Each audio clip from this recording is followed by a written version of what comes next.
in our audience, you're welcome to not to wear your mask if you're keep that 6 foot. So first order of business, Commissioner Crawford, would you lead us in the invocation? You're welcome. Prayer. Our Father God, we are so grateful for the opportunity we have together here tonight. May all we say or do be for the best of our county, for our citizens. God, I just pray that you would watch over us, keep us all safe as we go about doing our daily activities. Be with those that are unable to be with us tonight, those that are suffering. Comfort them. In Christ's name I pray. Amen. Amen. Officer Wetzel, would you lead us in the pledge, please? Face the flag, salute. I pledge allegiance to the flag of the United States of America and to the republic for which it stands, 1% of God, indivisible, with liberty and justice for all. Please be. Thank you.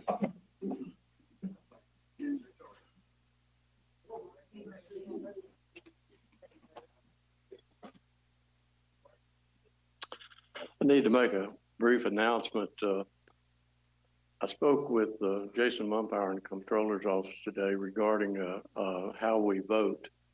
As you know, the governor issued an order allowing for electronic meetings, and in that issue said that that roll call votes should be taken.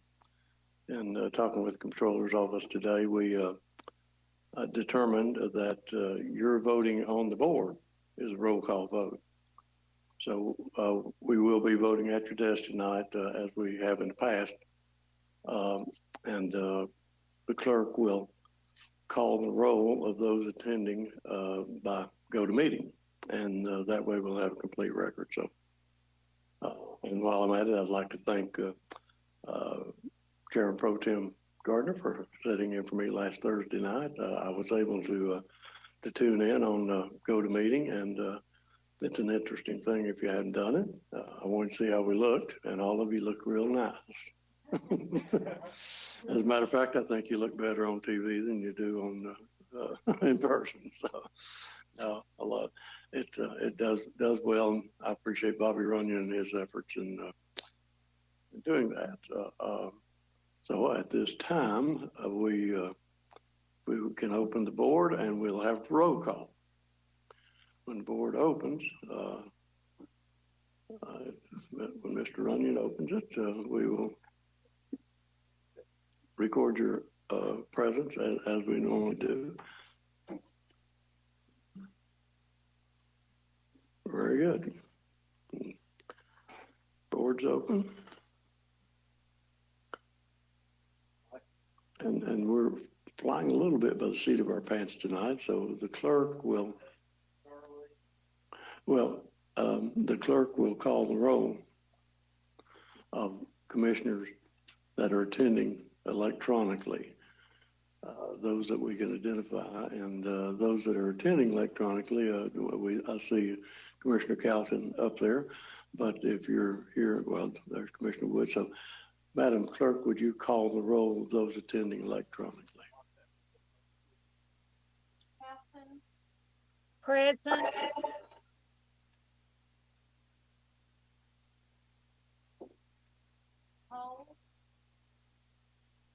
Cole. Cole absent.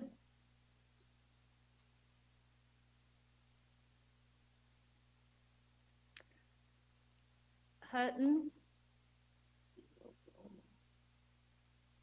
Hutton.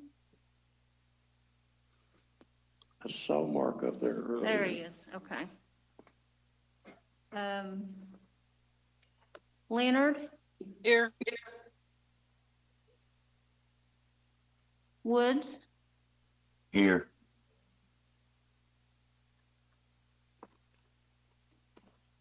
23. Let's see.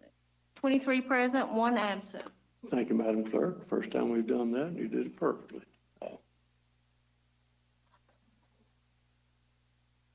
Okay, next on the agenda are proclamations, recognitions, presentations. So I would ask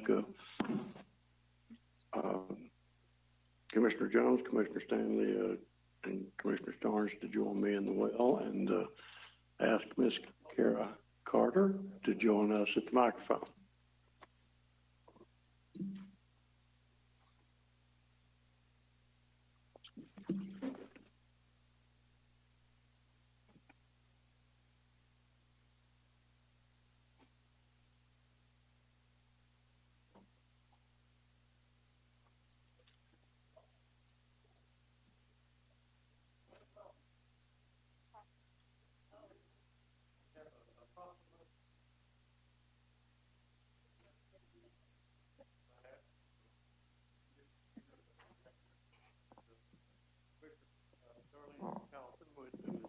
Electronically. He's up there somewhere, but if I may, I'd like to read this. Recognizing Kara Carter on state golf champion, as state golf champion. Whereas Kara Carter, a senior at Sullivan South High School, has competed on the Sullivan South golf team since freshman year. And whereas during Kara's enrollment at Sullivan South, she finished her regular season matches with a 9-hole average of 35, which is under par on most courses. And whereas throughout high school years, Kara qualified for the large school state tournament and placed in the top 10 each year.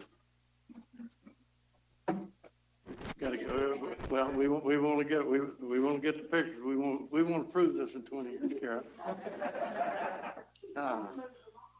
Richard, can you step to the mic, please? Is that okay?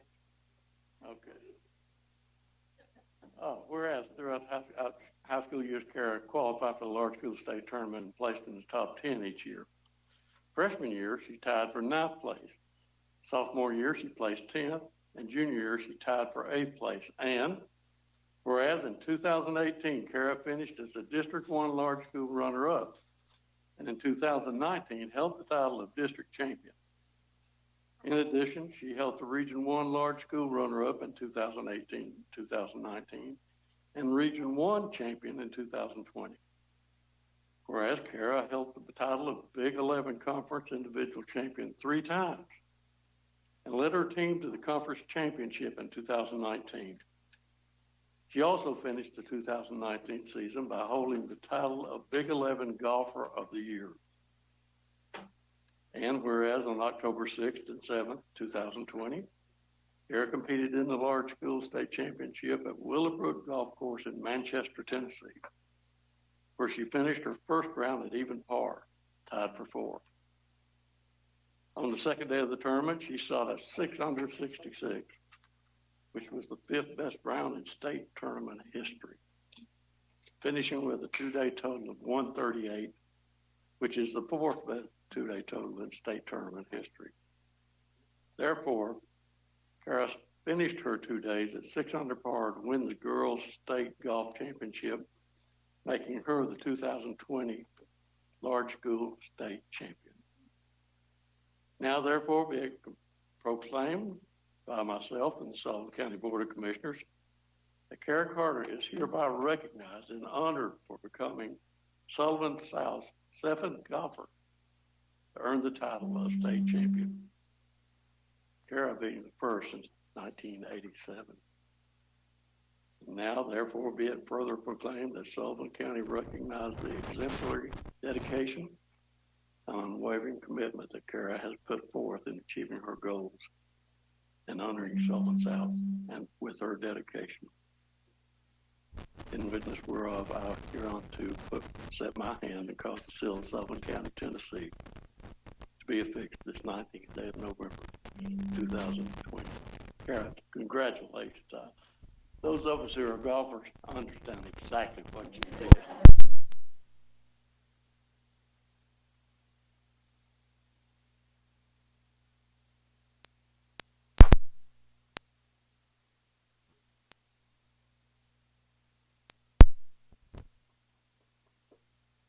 I'd like to invite her parents to come up and her coach, John Wooten. While we're doing that, I need to announce that Kara will be continuing her golfing career at Xavier University on a golf scholarship. Y'all come up and get in the picture, folks.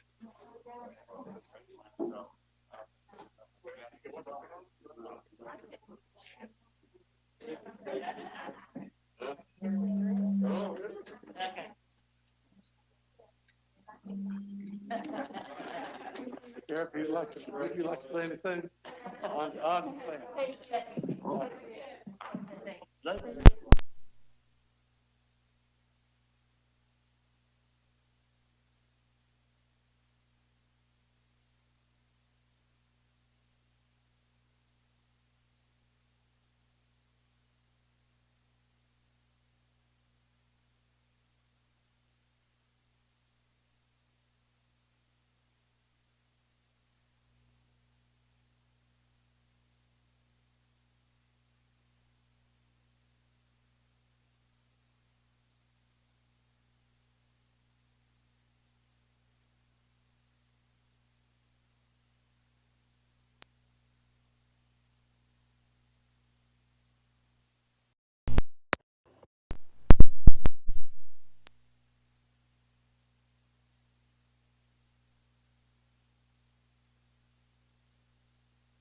organization, Heath Gwynn of Sixth Place.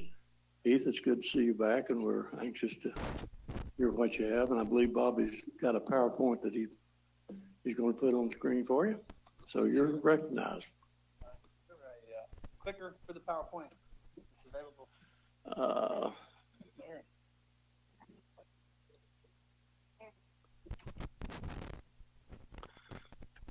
If I don't know that it worked very well back there, Heath. Let's see if we have it set up here. Do you have it, Laura?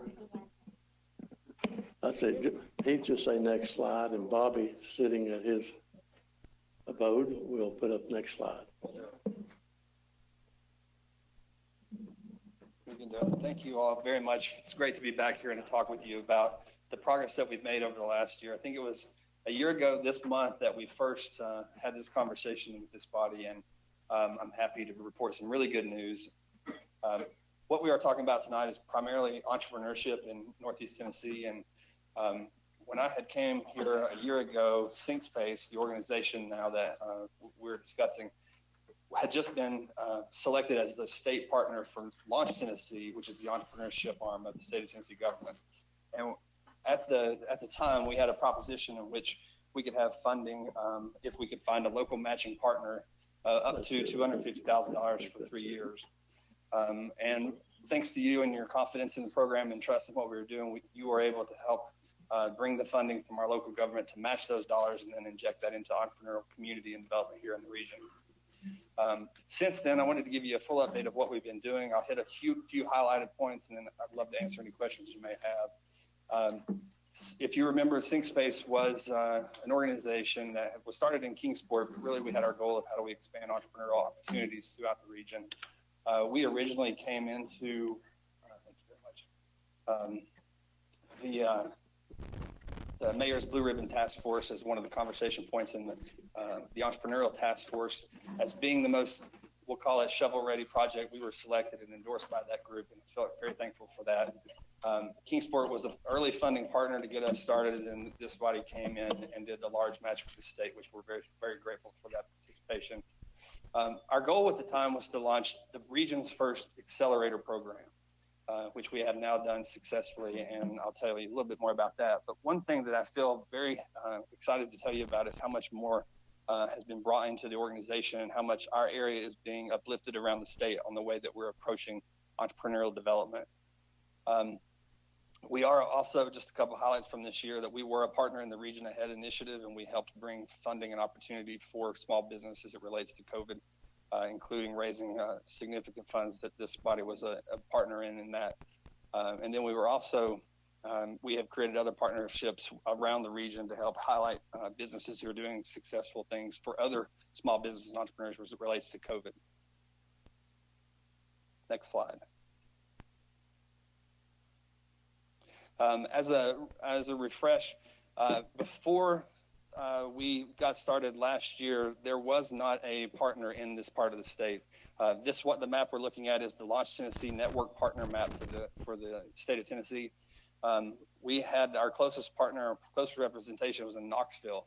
It had been about 7 years since our area had been represented.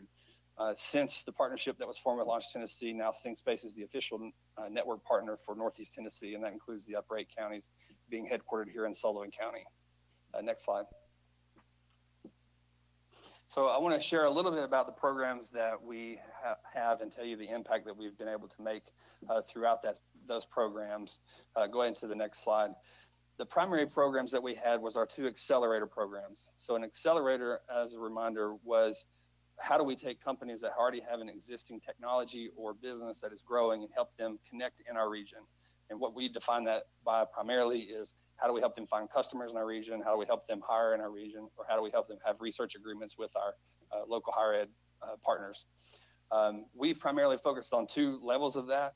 The signature program, which is what we largely use as a recruiting tool, and that is bringing in companies from around the country into our area that can focus on how they can grow their company based on the assets that we have. As we all know, we have a lot of technical proficiency in manufacturing. We have a lot of interest in investment in healthcare. We also have a really unique thing happening in education. And that was kind of our 3 pillars that we focused on in the recruitment phase of that program.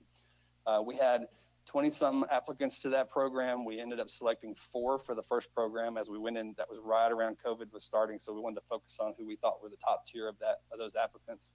Second program was our Connect program, and that is really focused on companies that exist here locally within the region, but primarily focused here in Sullivan County, and how we help them really do 2 things. One, we're trying to help these small companies that are usually on the technology side of things. How do we help them stay here, which keeps that talent in our workforce here and growing here? And then also, how do we help them find customers here so that we can help them connect with something that will help them grow as they develop more as a more mature company. And then we also did a restart program around the COVID initiative, and that's how we helped businesses through that particular time, which led into an opportunity zone partner that I'm going to share a little bit more about with later too. But we've been able to use that to build some really unique opportunities for entrepreneurial development in the future. Next slide. Other programs that we did not anticipate when we met last were that have come up because of the partnership with Launch Tennessee that I'm excited to share with you. First is the Ag Launch partner. Ag Launch is a very heavily funded, very mature organization. It's based in Memphis, but it's around agricultural technology. And SyncSpace was invited to be part of an agricultural program that occurred back in July. It was the first time that our region has been able to participate in that program that's been up and running for about the last 5 or 6 years. So we were really excited to be part of that because, one, we have a lot of agricultural history here in this area. We also have a lot of businesses that survive based on their ability to work with agricultural companies. A lot of it's on capital equipment side, but there's also a lot of technology and future agricultural things that are happening and opportunities for our area. So us being a part of this program, and now will be a consistent part of this program, is a new addition for the organization. We actually, of the people who applied for that program, we had 4 represented from our area that were selected and 9 that applied. So the reason I say those numbers is because there was existing agricultural technology here that were not necessarily cultivated to work in an entrepreneurial program that we've been able to bring into our network and get them engaged with resources. Another program that I'll mention briefly is the Bundled Initiative.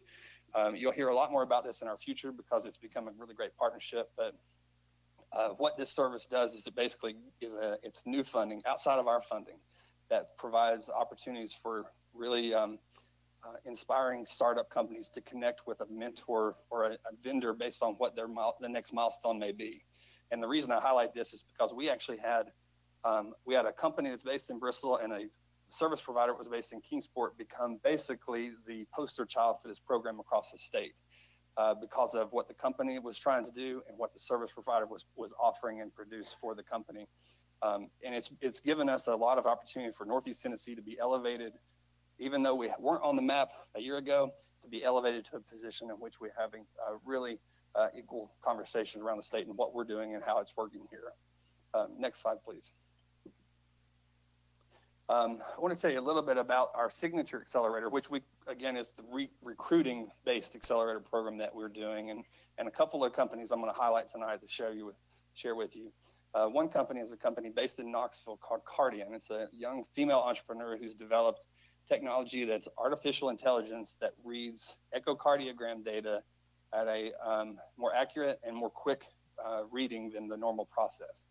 So a lot of things there that can be done, but she was heavily recruited around the state in other programs. I know that she's based in Knoxville, but Nashville and Chattanooga were also very interested in her joining the programs, but she selected to join our program first. And the reason that I wanted to highlight that is, one, is that's the exact kind of things we want to promote. We want to see the female entrepreneurship, but also female entrepreneurship in such new media and new technology. It also gives us an opportunity to engage our partners with what we feel is one of our strongest assets. We are already, as a region, focused a lot on cardiology, heart disease, and things of that nature. So attracting companies who have technology in that space is something that we have as a real lure. It's oftentimes seen as a problem for us because it's a challenge that we're addressing. But if we look at it as an opportunity, it is also a tool we can use to attract talent and solutions around things that we're trying to address as a region. Next slide, please. Another company is a company I actually told you about as a hope to when we were first talking about what this conversation can be. It was a company that was based in Houston, where what they have created is a new stent device in which they help the integrity of a stent when people are on dialysis or similar treatments. Their material is actually a polymer-based material. They use 3D printing to produce, that's their manufacturing process. And again, it's a cardiology device. And one of the things that I love to highlight about this, and I'm going to show you a short video here in just a second from this entrepreneur, is that we are not necessarily on this company's radar by and large. This company just finished definitely the #1 program in the country in San Francisco, Y Combinator, in early summer. They were one of 6 companies in the entire nation to receive a Kidney X award, which was recognized as a breakthrough technology in the field of study that they're in, which also come with, I think, a $500,000 award. And these guys have been extremely successful in raising money. They continue to have a couple $1 million on hand. They've just hired a team of PhDs to join them in Houston, and they're entering their animal data study now, which is what you do prior to going through the FDA process. I highlight that because the reason that we're attracted to it is because of what our natural assets already are. We already have probably the most dense population of chemical engineers and polymer engineers that exist outside of Houston. We also have such a medical community that's so focused on cardiology and research that when we say independently, those things are not necessarily as unique, but when you put those two together, that a company can find both of those things in our area, that becomes really attractive to these companies, along with the things like it's more affordable to operate a business and other things of that nature. But I'm really excited about this because not only were they part of our program, but we were actually able to help them raise an additional 6-figure investment as part of their company. And if you don't mind, if you would play a little video, this is one of the entrepreneurs that just wanted to say a few words about the program.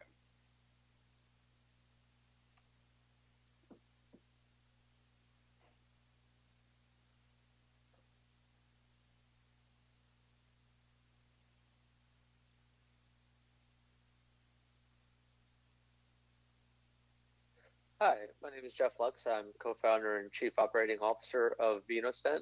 We are a biomaterials and medical device company that is developing these bioresorbable polymer wraps for a variety of vascular surgery applications. So think quadruple bypass. And our first application will be for dialysis access patients, so patients with kidney disease. Basically, we have a product, a polymer wrap, that goes around blood vessels to keep them usable and patent, to help prolong and improve their length of lives. We've been working with Heath and SigSpace for about 2 years now in a variety of capacities, but more officially in the last 6 months.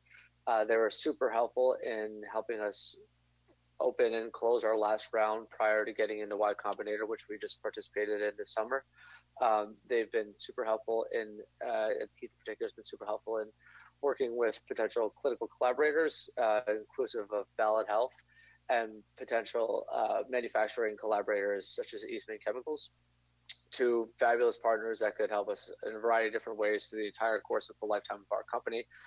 So we're super appreciative of the help that Heath and SigSpace have given to us, and we look forward to a continuing relationship with all parties involved.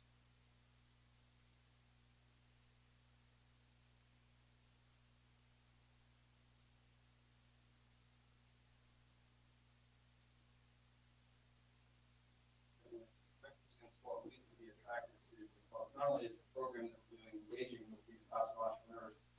and aligning them with what we already have in our region and our cities is really something that they're looking for. Help work with them and bring them there. Now, I think I said it then and I'll say it again. Do I think that those guys who are looking at a very successful future with their company, do I think we're ready for them to live here and move here? Probably not. They'll probably look at us a little bit later in their life, but their manufacturing process, their research, their workforce could all be based here today. We have that talent here, but we have to put everything in line so that when they get to those stages that we're ready for those kind of companies to be here as they grow. I want to tell you a little bit about two more programs that we just announced recently you may have seen. One is that Northeast State Foundation and SyncSpace have partnered on 4 programs that are ongoing now as part of the CARES Act that we are partnering to produce boot camps for entrepreneurs who've been affected by COVID. This is really important because the program was only made available within the last 30 or so days, and we had 60 people sign up for these programs related to the impact. Now, these guys not necessarily are companies that are making 3D polymer stent replacements, but they are part of our small business community now that exists, and the help that we are able to do in partnership with Northeast State Foundation is really important to helping them pivot, help them move their business online, or help them learn new skills that we're doing with them. And we've had a lot of great partners sign up to help us with these programs too. Next slide, please. We also last Wednesday on Veterans Day announced that we have an ongoing or a new partnership with ETSU, in which SyncSpace and ETSU will bring the Strive program back for a second year. This is a program specifically targeting veteran entrepreneurs, veterans who have served the country in large capacity of ways, who want to be in business or want to start a new idea. And it's a partnership with ETSU that we feel is going to be really important in the future. For me, I think that the opportunity with the veteran entrepreneurs now and their ideas is an important thing to be involved with for a number of reasons, but it also represents a second step in this, what I hope will be a more fruitful future for these partnerships, in that what does it look like when we engage veterans to be involved with creating businesses around supply chain and other opportunities that are here now. And that's something that we're working really closely with Kingsport with, and how we can get our veteran population more engaged in opportunity. A lot of times vets leave the military and they have an abundance of skill sets that they've learned in the military that really, if we can help provide them with opportunities to use those in the private sector, really provides a really unique opportunity for entrepreneurship. Next slide, please.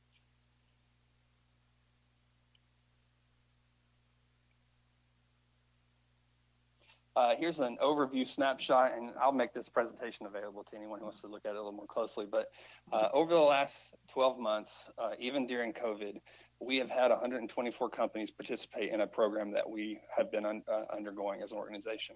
That is higher than I expected in our first year, and really excited to show that. And we have engaged with more than 160 companies in some capacity. Those are entrepreneurs that were already here or looking for help, and then some that we've contacted that have moved or have brought some of their activity here that was not before. I'm also really excited to show that the percentage of female entrepreneurship, we're averaging around 40% female entrepreneurship, which is a really unique stat for us to be able to show and be proud of. As that becomes a more important focus of our organization in the future, it's good to see how much activity we already have and see in our female entrepreneurs. There's also some data around the focus areas of the companies that we're working with or what their potential may be. We have a lot of companies who could be in an advanced manufacturing space, and then we see healthcare, medical device, digital media. Some of the areas we knew would be hot topics for our region to excel at, being pretty well represented in the companies that we're working with. Next slide. One of the things that I'm most proud about too is what we've been able to do is form a really strong network of partners, both public sector and private sector. And I was always happy that the public sector led our initiative out of the gate, because it put us in a good position to be able to bring these other regional partners on board from a position to where we already had what most people are going for first. We already had that secured through our public sector partners. And so we were able to show how we add value to other parts of our community and bring them in a partnership.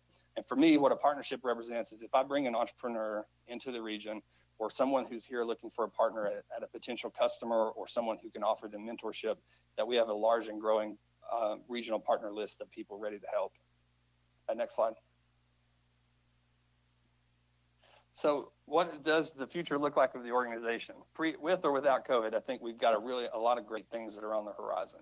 I actually believe personally that our region is, as terrible as COVID is, and it is definitely becoming even more as the spike and everything continues to happen, there's an opportunity for us to look at it as a potential net positive in what it means for our economic development for the region. Because a lot of people see that we are, although we have our spikes like everyone, it's really well managed. We have a lot of great leadership around the topic, and overall, it represents the strength of our region as not ever really having the kind of spikes you see in these big markets that people are leaving. So if we think about it like that, and what does that mean when we think about recruitment of entrepreneurs, but also of other industry partners, what does that look like for us if we were going to take advantage of those things? So next slide. And one of the things personally, a lot of the conversations that we're having with other economic development partners are, what are our comparative advantages as a region, specifically being led out of what we're already good at. We know that manufacturing is a strong point for what we have a history of that. Advanced manufacturing is the focus of our future. We have a lot of infrastructure for healthcare. We have a lot of opportunity for research in the health fields here. And when you combine those two, as I mentioned before, you become attractive to a different type of entrepreneur that we feel we can really have a good, solid position to bring them to our region. But even beyond that, one of the things that I'm really excited to be working on now, specifically with Bristol, is the focus around music and entertainment and the connection with Nashville and what Nashville we're doing with entrepreneurs in the industries around music and entertainment, and how Bristol, as part of our Sullivan County partnership, represents such a unique position in that makes Tennessee a very attractive company in a very fast-growing industry, which includes music and entertainment, but also includes digital media and other things that are very fast-growing in the entrepreneurial scene. We also focus on agriculture and logistics because, again, that's things that they're very much in a disruption right now between what's happening in food and also what's happening in logistics. And we see our area as being a real opportunity for a landing spot for companies that are creating technology in those spaces. Chattanooga does a really great job in logistics. In partnership with them, I think there's an opportunity for us to also be known, especially when you talk about rural logistics and things that are happening in a rural environment, which represents most of the country, that we have an opportunity to be a leader in those conversations too. Next slide. To speak of those programs and some of the partnerships, we are also bringing additional programs that I did not foresee this before, but I'm very excited to tell you about it now. Through the Launch Tennessee Network, we're bringing existing programs, mentors, and companies into our region to work with our companies and our ecosystem here, including the ones listed here around. We have a company that started a program on Tuesday around restaurant recovery. They're based out of Chattanooga. It's a very well-funded, very professional group who works with restaurants and help them survive. Of course, hospitality has been an area that we've been hit with pretty hard as well. But beyond that, we're looking at programs around healthcare, consumer goods, and other things that we already have existing entrepreneurs building companies in these spaces, but bringing programming and mentoring around to help them grow and build their companies here. Next slide. The other things that are on the horizon that I believe are represented by the work that we're doing, and the work that we're doing along with others, are the opportunity to do direct recruitment for businesses. One of our partners actually today was visiting a food distribution center in Long Island, New York, who's looking for a Southeast partner. We have been able to form a partnership with with our partner through some of the other programming that we have. But what we're seeing is that there's companies who they're young, they're still around 5 to 10 years old, but they're looking for other locations and they're looking for expansion. That this was not something that was directly related to startup entrepreneurship, but it is existing in growth phase companies who are looking to expand out of their market or entirely to relocate. And the deal flow that is being created out of these relationships, I think, represents a unique middle ground between entrepreneurship and traditional recruitment, in which we could focus on how do we help companies who are potentially looking at a new home look at us. So I'm excited to continue to update the commission on the progress in those spaces as well. We also are focusing a lot more this year on how do we develop a mature mentor database of the people and experts we have in our region. We get a lot of interest from around the state about what we have as far as engineering capacities and other things. and wanting to tap that talent into a more statewide network and how we get people to see what we have in our region. And I'm happy for our organization to be a key leader in making that happen. And then one other thing that I just kind of want to mention briefly is that we have, over the last year, seen an opportunity for SyncSpace to become a supporting organization for a lot of other activity and small business here in the region. Not just facilitating potential funding, but also the access to these mentor networks around the state and these other resources that really haven't been directly connected with some of our local organizations, and helping partner up with local existing partners like Cosby or others to help bring the access to these resources in for our small communities.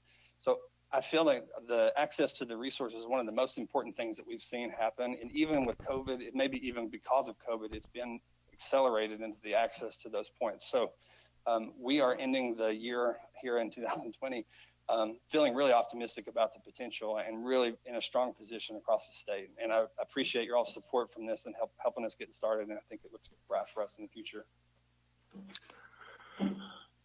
Thank you, Heath. You've got some exciting things happening, and the folks are beginning to know we're up here in Northeast Tennessee, and we appreciate what you're doing on that. Anyone have any questions? Sam?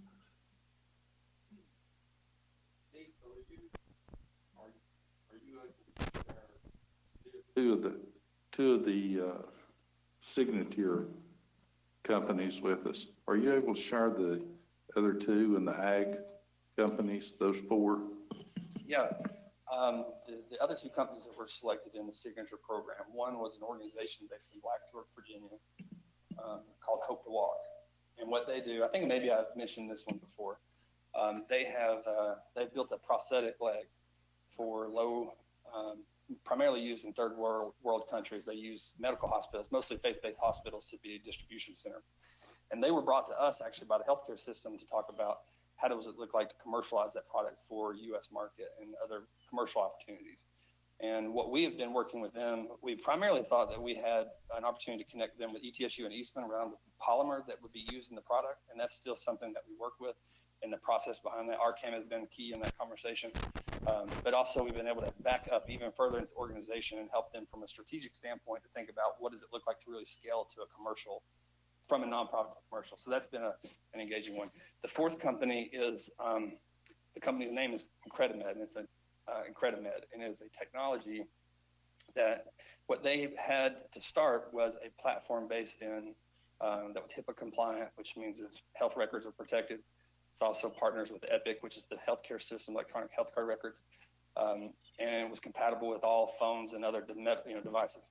And what we are in conversation with now is how does that technology be applied to the communication around topics such as ACEs, so the adverse childhood events. One of the things that happens in that conversation is that there is a dilution of information because there's so many people involved in trying to take care of these kids and helping to solve some of those communication problems. Problem is you have to have technology that's already HIPAA compliant and all these other things. So what we're trying to introduce them to is a potential solution for our region into helping that communication barrier. As it relates to ag, we had a number of companies, and they were really all over the board. One of the companies that we have is a company that is based in drone technology, and what they do is they scan fence lines looking for broken fence lines in farmland. They are, and it's all math and algorithm based. It's very technical. That was one of the companies from our region. Another company that we were working with was in nano soil technology. Something, it was way above my head. But what we were able to provide was the business end of how to put them ready and get them ready for research partners and things like that. The rest of those, I'll be happy to send those to you. I don't know that I can recall the rest of the companies involved, but it represented, I think, a pretty good opportunity. Well, that's exciting because we do that. Ag is a big part of things we're involved in, and to hear these technologies and what's going on with that's pretty exciting. Yeah, thank you for all you did and for the presentation. Thank you. Thanks, Sam. Commissioner Cross. Yes, sir. Thank you for your presentation and everything. It's wonderful. I saw up there, and you mentioned it once, and I saw it up there once, education technologies. Does that center around the ACEs, or is that something different? ACEs would fall, so education technology, that ACEs would fall under education because that is such a key component of the schools, the teachers, and those have to be involved in that. So yes, that would work there. In our Connect program, or our local program, we're also working with a company, as another example, who has developed a marketplace, but it's really a platform in which students who have reading challenges, dyslexia, and other things of that nature can find tutors online. It's born out of a need, like a lot of entrepreneurs. It's a mother who had dyslexic children who had a terrible time trying to find a mentor or a teacher for her child, built this marketplace and is trying to launch this marketplace in which she can identify other parents who are looking for the similar need and connecting them with mentors for one-on-one tutoring. It's wonderful. Thank you. Yeah. Okay, any more questions for Heath? Heath, I know there are other meetings going on tonight, and I don't know how much you can say about potential additional public partners to Sullivan County and Sing Space. Maybe that's all we can say. Yeah, there's a vote, and there's a potential vote in a location a little further south that's looking to become a partner. And we've had some really great conversations in Washington County and Johnson City, but we're hoping to formalize that relationship here in the near future. Okay. Anything else? Heath, thank you, and we look forward to your next visit. I really do. Exciting. Okay, our next we have one of our own, Amber Torvik. I believe Amber has a presentation on the restoration of one of our treasures here in your county seat of Blumpville. Amber, you're recognized. Okay, I'll be brief. I know we have a zoning hearing to get to as well, but if Bobby could bring up that presentation. I just wanted to give you some before and after pictures of what we've done across the street. The Anderson Townhouse is one of the oldest structures in the district, and it was originally built in 1792. The middle section was built in 1795 and then rebuilt in 1840. So the original section that you see in that picture is over 228 years old. So it's pretty special. And I also learned from our state archaeologist this month that we have the most number of historic structures pre-Civil War in the state of Tennessee, right here in Blumpville. And we sort of take that for granted because we live right here and work right here. But that's pretty special that I didn't know that was a fact. Anyway, so we've gotten a lot of attention from Nashville on some of the projects that we've been doing. And because of that, we get a lot of assistance from Nashville. So I'm just going to show you some before, during, and after construction. If you remember last year, we were awarded a small grant from the Tennessee Historical Commission. We asked for a lot more, but we got enough to get us going and at least get things, as I would say, buttoned up and sealed up, keep the critters out. So next slide, please. This is a shot of the side porch, which is basically the main access into the building, and the previous sidewalk and access. Next slide. This is the trap door going down to the primary foundation under the historical logs. And I've never been down there, but Tim has been down there many times, our Cindy's crew, our county maintenance. And in that picture is Steve Wilson, our consulting structural engineer. Things are actually in the dry, so we're happy about that. And we were able to access the electrical and things like that. So it's great that we can get to this structure. Next slide. If you recall, a lot of broken panes, holes inside where the chimney connects to the historical structure. Those have all been repaired. Next slide. This is what it looked like before Perry Whitaker and his team from Cindy Stewart's office, county buildings. Most of the exterior work, as far as the deck and the handicap ADA accessibility, was all done in-house by our very own, very talented county maintenance staff. Next slide. Again, another example. This is actually a before and after. You can see just some of the boards is completely missing. On the right is after it's been repaired, scraped, and repainted. We hired the same painting company that did the painting of the Old Deary Inn and Rutledge House. So they've already proven to be really good at what they do. Next slide. This is the back porch. The kitchen is not really historic, but very much needed on this back section. The guys took out the window unit, which is not needed because there is a HVAC system.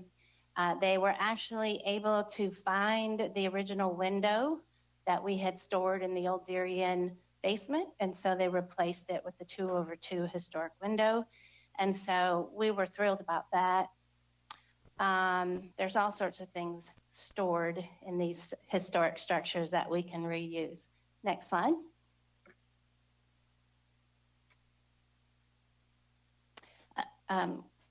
Yes, thank you, Bobby. That is another really good example of before and after. Fraser's painting sealed up the foundation and scraped and repainted the original wooden clapboard. So next slide. More before and after pictures. Tried to put the before on the left, the after on the right. We hired Armstrong Construction for the re-chinking and daubing of the historic log sections. And that's a very skilled craft, and that had to be bid out to those that were qualified by the state to do the work. And so we identified the most critical areas, and Armstrong Construction re-chinked and daubed so that the chinking in between each historical log, there are rocks and other wooden sections to fill it in. And then the daubing is a special blend of mortar and fibrous. It used to be horsehair. It's now a polymer mixture, weatherproofing. Next slide. This took a lot of craftsmanship. The transom window over the front door had gotten severe water damage from the guttering system overflowing. And so Armstrong Construction had a skilled carpenter on staff who took out the transom window, put in a new header, and then was able to reuse the panes in the frame, but he had to custom replace the exterior frame to match. So all of that was done by hand on site. Next slide. And then our crew took off the old wooden front porch steps and rebuilt it to code. And that's what you see. In the spring, when our lead carpenter, Perry, gets well, he's done a lot of work for us. Kind of abused that. But anyway, this spring we'll build a front porch overhang to match the others in the district. So that will help keep the water off the front porch. It'll match the existing roof with the shingles. Next slide. Here's some pictures in progress. You can see our guys, they're camera shy. I would try to be paparazzi and get them on camera, but no. So anyway, here's some before and after pictures. Next slide. And again, as you can see, the replacement deck, they kept as much as they could as far as the historical beams, but the decking and the ramp all has to be ADA compliant, and they were able to do that. Next slide. More progress picture. Next slide. Here's Fraser painting crew during their work this past spring. Next slide. Here's some of our Armstrong construction crew working on the front. Oh, they also replaced, yes, perfect. No, go ahead, Bobby, you were right. You can see there's some new limestone. I got approval from the state to replace one rotten board header for the stairs. The threshold, I guess you could call it, was completely rotted out, and they replaced it with limestone. So we won't have that problem again. Next slide. Just some more pictures. Next slide. Just some more examples of where the finished product of the handicap ramp, over 5 feet wide, and more of the chinking and daubing in the most critical areas. Next slide. They even got up top, and our guys replaced a lot of the window panes and trim. This is a very primitive, rustic structure, as you can see, but that was indicative of that era, and so we're showcasing that. Next slide. I wanted to highlight that the Tennessee historical marker that calls this the Ralph Blizzard Music Museum.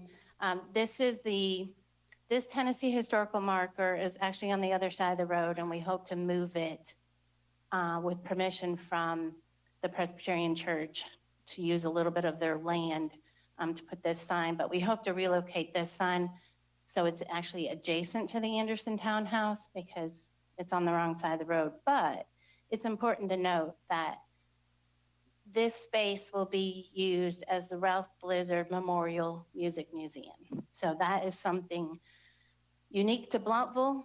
If you don't know Ralph Blizzard, he worked for Eastman for over 30 years and then got into playing the fiddle and started making his own fiddles.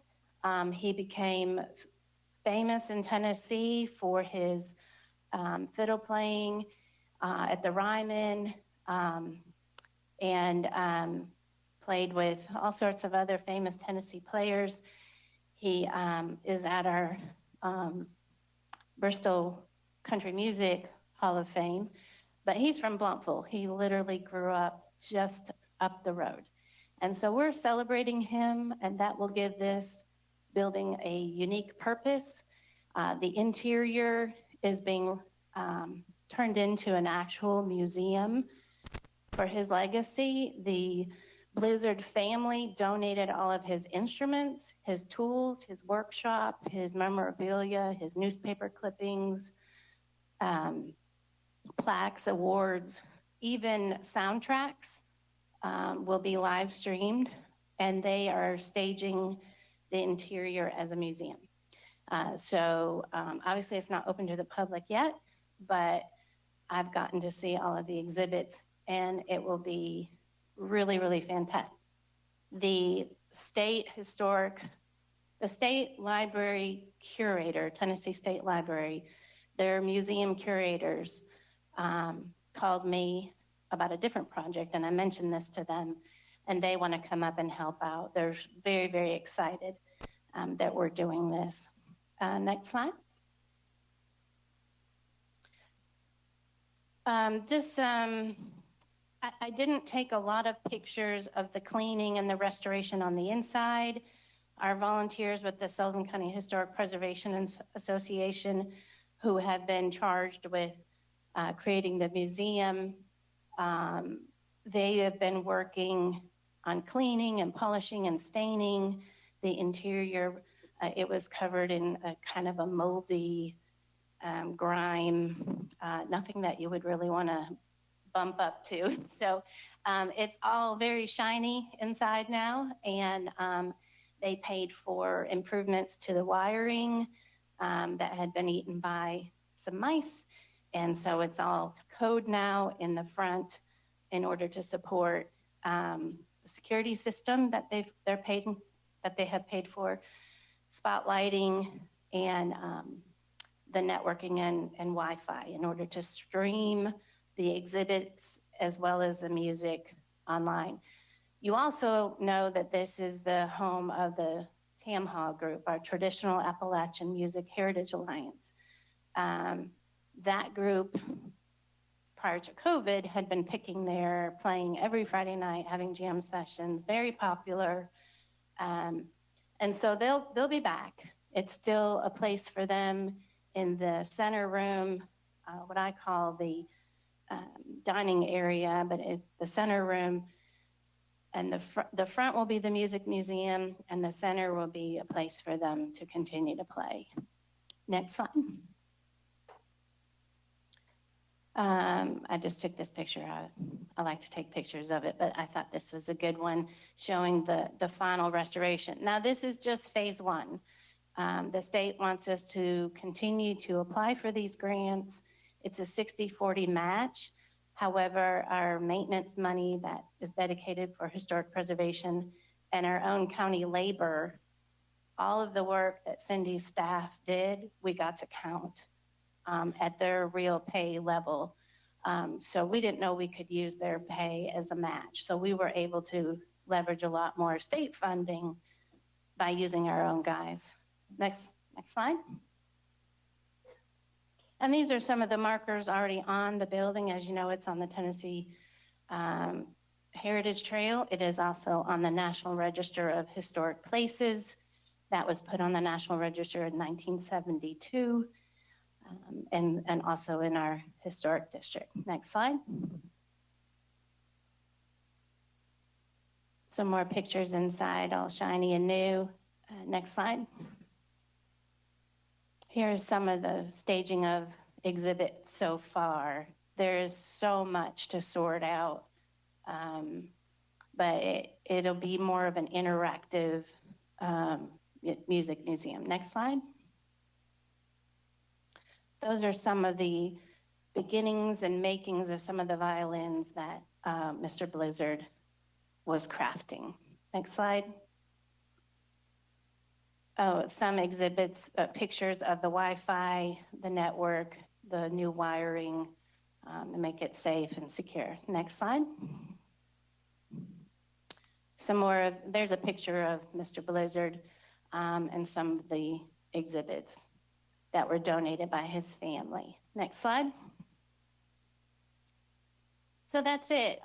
I've included some of the folks that have worked on this project. We only had 9 months to do the work that I showed you, probably the shortest grant we've ever turned around. And with COVID, it was stressful. I was very thankful we were able to use in-house county labor. Very thankful that we had folks step up in our own local community to do the work, such as Armstrong Construction and Frazier's painting. And so those folks have, both of those companies had worked on our buildings before, so we had a good relationship with them. But it was hard to find, especially this summer, to get folks to work with COVID going on. So that's all I have. I just wanted to thank you for allowing us to work on this project and supporting the grant. It didn't cost you any new money. Again, we were able to leverage our county labor as our match, and the Sullivan County Historic Preservation Association, their substantial donation to this effort on the interior work. So we hope to do it again so we can do more preservation on the structure. People have asked me to replace the roof, but it's not leaking. So it's old and it's supposed to be old, but it's not leaking. I think the priority is to make the bathroom ADA accessible so we can open this up to the public and they can actually enjoy the space as they rightfully should. And that is something that our county crew can do, but it's, you know, we've got other offices to renovate, so we're waiting in line for that. But that's our plan, and that's all I have. Thanks. That wasn't a 1792 bathroom we have. No, sir, that's in the back, so that would have been in the, in the 60s. Anybody have any questions for Amber on the restoration of the Anderson Townhouse? Amber, thank you for bringing that information to us. Thank you. Just push a button, Joyce. Oh, no, you're not in your seat, are you? Bobby, could you turn her on? I'll push them both. He had you on, but that's okay. Okay. Amber, thank you. That's Yes, wonderful. ma'am. Did we ever get a dehumidifier to go in there? We do have an HVAC system, so that's why we didn't need that outdoor window unit that Yeah. was actually very drafty. I think the plan is the middle room and the back room there's some floor trusses that are sagging. And I know Perry doesn't really want to get under there, but it is accessible. And I think they could probably fix it so that the floor will be secure. And the bathroom needs to be upgraded. But if we are successful in getting another grant with the state, we will have that 60% real cash money to continue these preservation efforts. There's a little bit more foundation that needs to be done, as I said. So, but it's very pretty and it's very functional. Yeah, thank you. Thank you so much. Thank you, Amber. I will mention that the Sullivan County Historic Preservation Association was established by this commission, I believe, in the 2002 to 2006 term by former Commissioner Dennis Hauser, charged with the upkeep and maintenance and preservation of the historic buildings, which, Amber, I was surprised to learn that we have more than anybody else. Yes, I was too. But I need to brag about that. Well, it makes some sense since this was the first frontier in Tennessee. And so as we settled and moved west, it's settled here first. So thank you. Appreciate it. Mm-hmm. Okay, moving on, we've got a fairly short agenda tonight. We'll go ahead and move right along with it. Next up is our confirmations and appointments, and I recommend to you, I have two orders of appointments I would read. Whereas the Sullivan County Board of Zoning Appeals does hereby certify to the Sullivan County Board of Commissioners pursuant to TCA as duly adopted by Sullivan County that two vacancies have occurred on the Board of Zoning Appeals by virtue of the expiration of terms. Whereas the Sullivan County Board of Zoning Appeals further certifies that nominee Linda Brittenham and Jeff Begley are qualified and willing to serve on the Board of Zoning Appeals, and therefore be it ordered, judged, and decreed by the Sullivan County Board of Commissioners in their authority to appoint members of said board pursuant to TCA that the above nominees be appointed to serve on the Sullivan County Board of Zoning Appeals. We will put that on the board, Bobby, if you can, and for the nomination of Linda Brittenham and Jeff Begley. I'm going to be careful how we vote. I would normally do that on voice vote, but it's on the board. So if you're in favor of the appointment, I'll take a motion to adopt Gardner and seconded by Crawford. So motion's on the floor. Vote. The board is open to a vote to appoint Ms. Brittenham and Jeff Begley, reappoint them to the Board of Zoning Appeals. Has everyone voted? Anyone wish to change your vote? Now, I'm saying things that when in the past that Teresa's been saying. Anyone wish to change your vote? Seeing none, Madam Clerk, take the vote.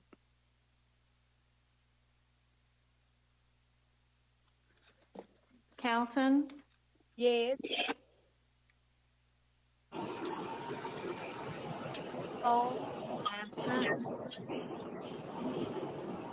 Hutton? Yes.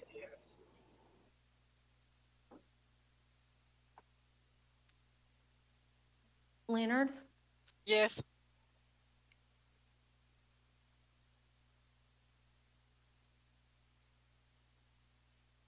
And Woods? Yes.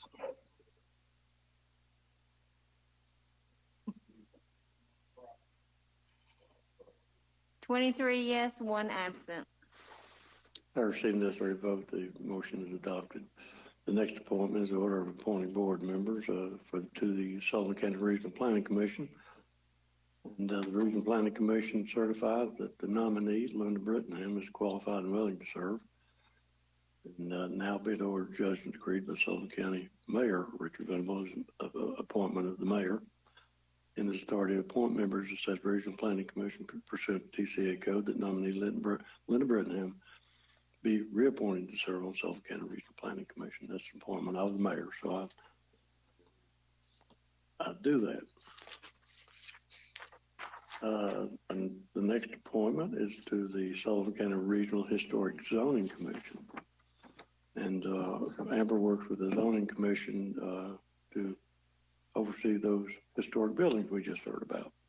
Whereas the Sullivan County Historic Zoning Commission does hereby certify the Sullivan County Board of Commissioners pursuant to TCA and passage of Resolution 219-02-13 is duly adopted by Sullivan County, Tennessee, that a vacancy has occurred on the Board of Zoning Appeals by virtue of the expiration of a term. Now therefore be it ordered, adjudged and decreed by Sullivan County Mayor Richard Venables and his authority to appoint members to the Sullivan County Regional Historic Zoning Commission that Mary Ann Haga be reappointed to said board.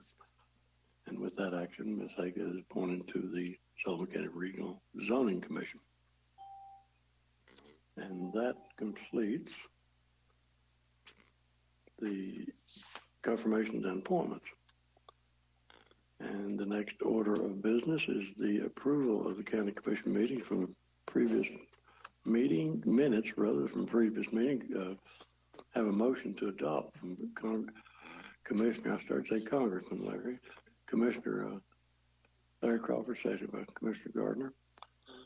Any additions, corrections, or to the minutes that have been spread on your desk and sent to you electronically?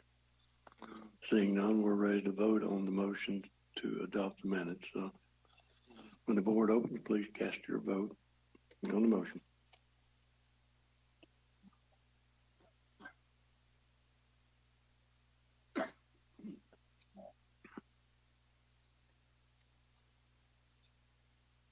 Has everyone voted? Anyone wish to change your vote? Madam Clerk, would you call the roll for the electronic attendees?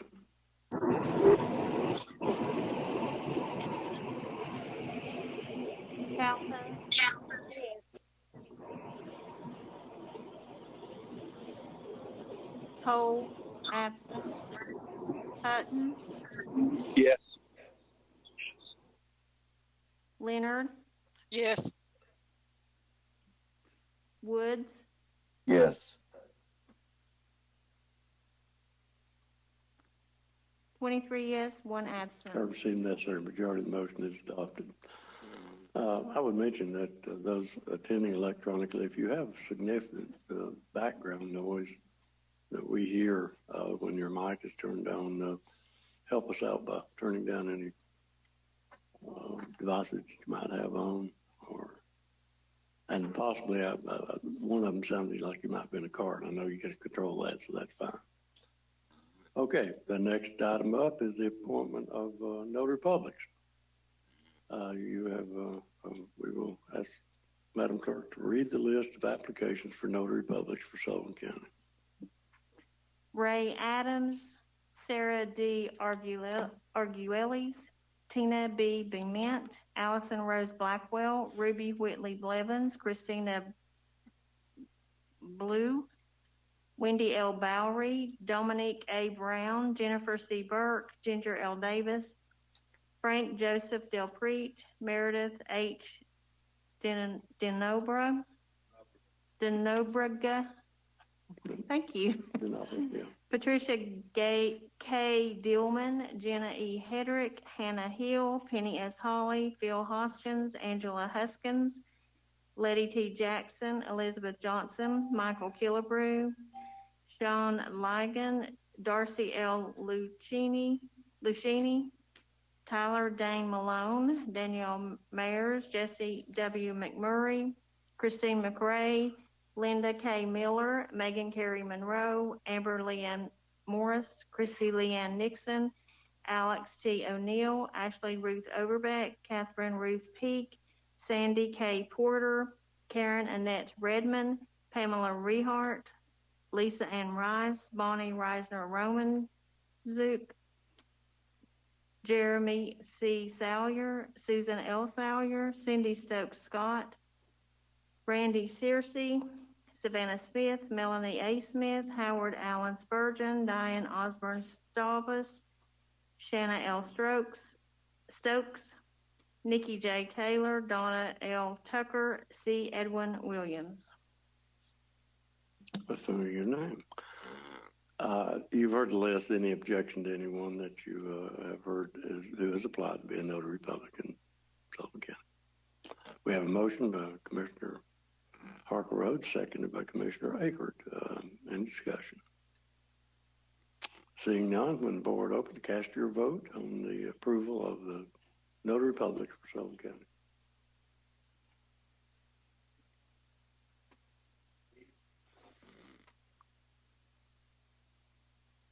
Everyone voted. Anyone wish to change your vote on the board?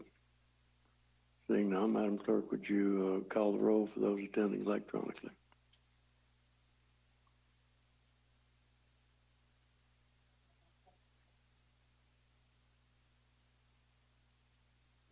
Calton,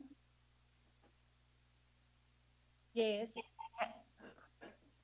Cole, absent. Hutton, Yes. Leonard, Yes. Woods. Yes. 23 yes, 1 absent. I received necessary majority. The motion is adopted. The agenda is the public hearing. We will recess for the public hearing. I'll ask Commissioner Cross, being one of our younger members, to bring that list to me. We assign that to the member that's in the best shape, Andrew. Or let's say he has the chance to be in the best shape. Thank you. Okay, we have folks that are here for zoning or a resolution. So if you're here for zoning or to speak in support of a resolution, if I call your name, just wave that you'll speak later during that term. So the first up is Linda Har Bryant. Ms. Bryant, are you here for resolution? Okay, thank you. Brandon Rogers, here for? Okay, thank you. And I know Mr. and Ms. Karst, you're here for a resolution, and Joel Conkin. Joel, you're here for resolution. Heath Quinn has already been with us. So we have anyone else in the audience that'd like to speak to the commission on any subject, whether you signed up or not. We will open that up to the audience now. And seeing none, the public comment section is closed. And we'll move on to our resolution calendar. And the first up is item number 1 by Ms. Calton. And Ms. Calton, you move for adoption of item number 1? Ms. Calton moves for adoption of item number 1, seconded by Commissioner Gardner. Yes. And we have, okay. Ursula, I'm sorry, I didn't. I'm up, like John did, I'm operating with a screen this big. I usually have the big thing. Ursula, you're recognized. Go ahead. Thank you, sir. I think Ms. Har was wanting to speak on a particular resolution that didn't have anything to do with zoning. Okay. Is it one before us tonight? Yes. And we'll call her up at that point in time. Okay. That's what I said. I know Mr. and Ms. Carr here for a resolution. So, yeah, thank you. I didn't make that clear. I don't think so. Anyway, public comment is, and we have a motion on the floor to adopt item number 1 on today's agenda. So, Bobby, if you put that on the board. When the board opens, please vote on the motion for adoption for item number 1. It's our regular zoning resolution. And I looked and saw Amber standing back there and thought, what's she standing back there for? Because it's just time. Has everyone voted on the zoning resolution? Anyone wish to change your vote?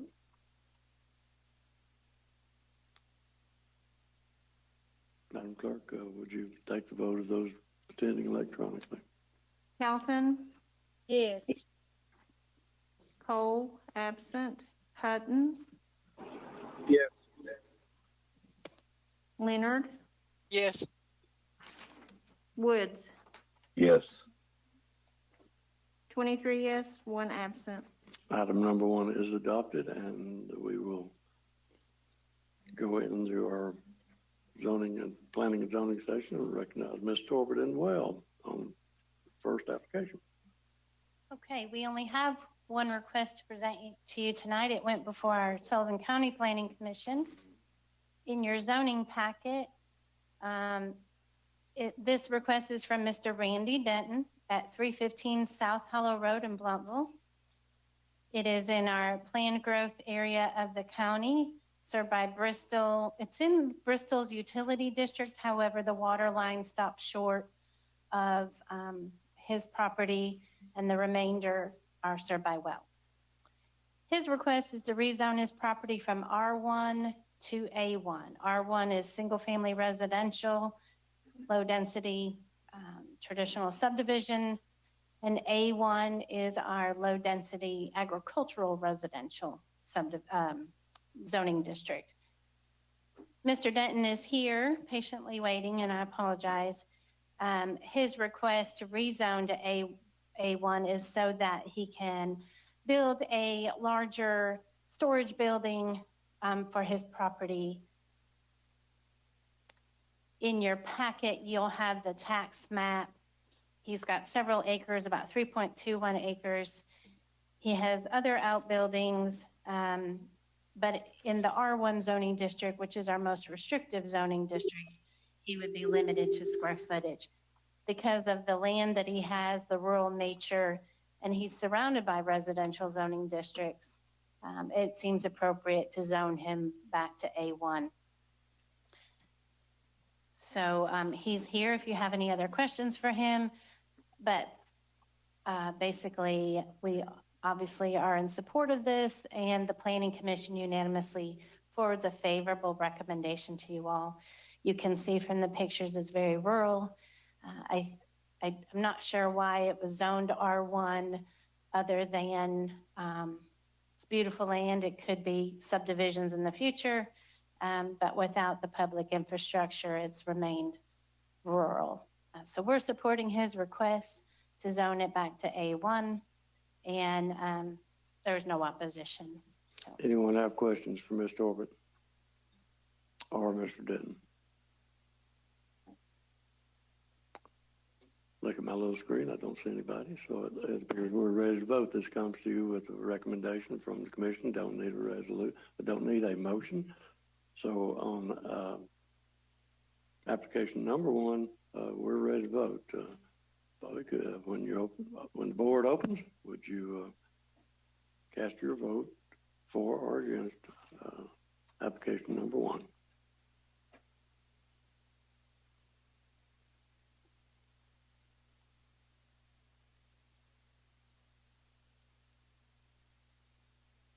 I've got the votes on my my little screen here, Bobby, but we don't have it on the big screen.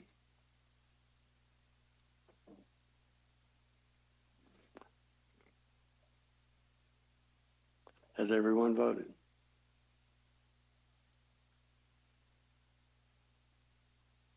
Anyone wish to change your vote? I'll go ahead and call the vote. There we go. You got it up. Anyone wish to change your vote? Madam Clerk, would you call take the vote on the electronic members? Calton, Yes. Cole, absent.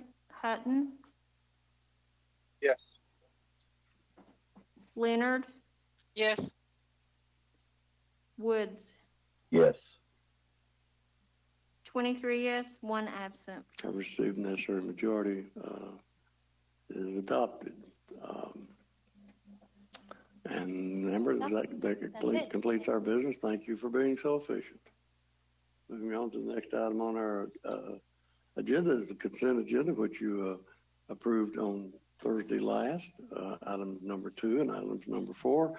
Does anyone wish to bump either of these items off the consent agenda? If not, I'll take a motion for approval of the consent agenda, Gardner, Akert, and Crawford, and Parker Road. Move for adoption of the consent agenda. When the board opens, please cast your vote.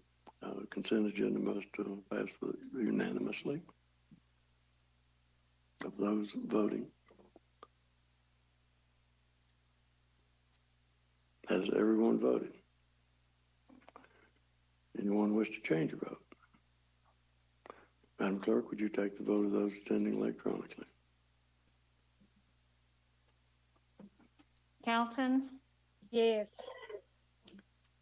Hutton, Yes. Cole is absent. Leonard, Yes. Woods. Yes. Would anyone voting electronically like to change their vote? 23 yes, 1 absent. I received necessary majority. Consent agenda is adopted.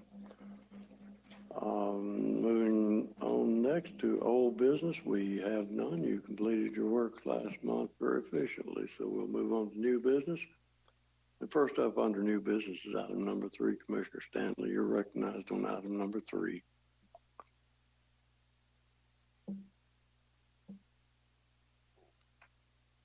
Have you pushed your button?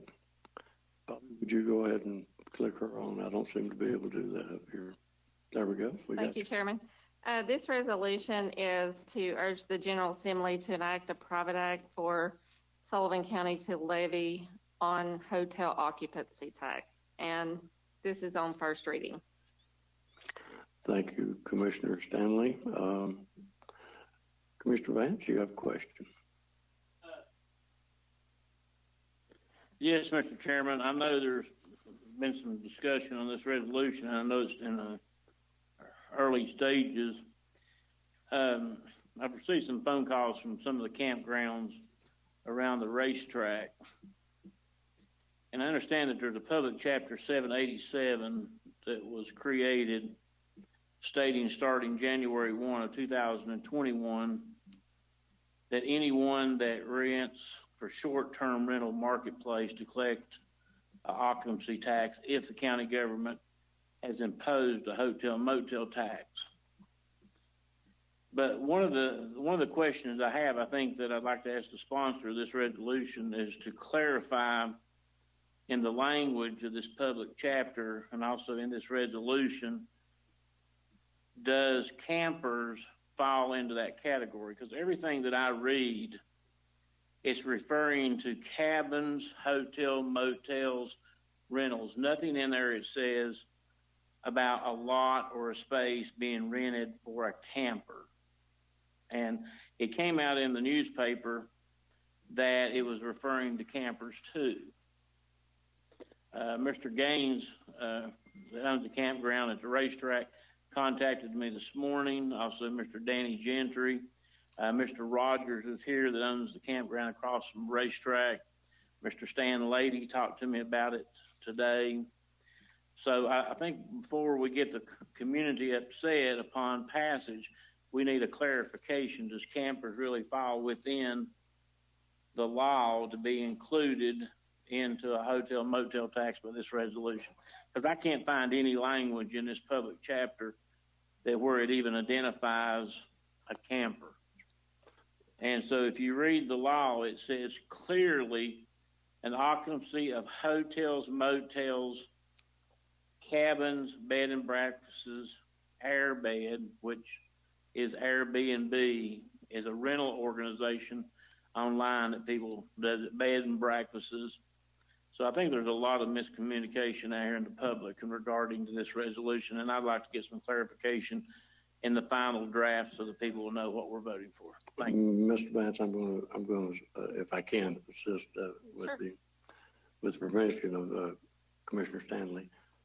I took this to Commissioner Stanley and asked if she would be interested in sponsoring it, and so that's why I'm answering your question or addressing your question.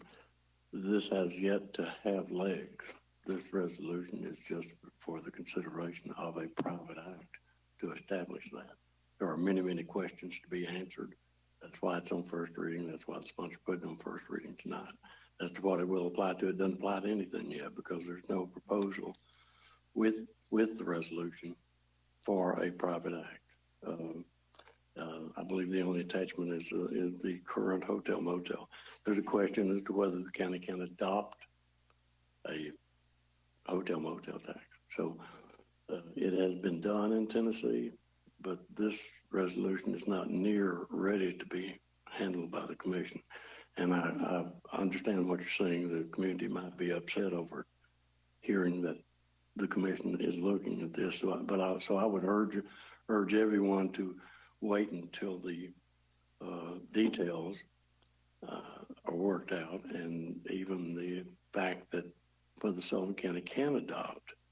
Obviously, you can act on parts of the county that are unincorporated, but there is a serious question. But as to whether, when cities have hotel motel tax, can you do that? Well, it can be done, but I'm not sure this commission would be ready to tackle that. So when we get to the point of actually writing the private act, those are very good questions. Well, I don't know if you all realize this. This was provided to me earlier that on July 15, 2020, Governor Lee signed a public chapter, and it says the new law requires short-term rental marketplace to collect and remit local occupancy taxes for short-term rentals beginning January 1, 2021. And on down through it said this law does not apply to local government bodies that do not have hotel motel taxes. So if we approve a hotel motel tax, I just wanted a clarification. What is going to actually be taxed? I appreciate the information, and as I say, there's no answer to you. If there's a question there, I appreciate the information, and I think the sponsor will. This requires a lot of research, and I apologize to Commissioner Stanley for asking her to sponsor a resolution on behalf of the county without having it properly researched and prepared. But as you all know, we've got a tough vote coming up next year, and that vote can be a lot easier if we can do some things that are innovative. Any other questions for the sponsor before we move on to the next item? Thank you. Commissioner Stanley, thank you. And again, I apologize for kind of hanging you out.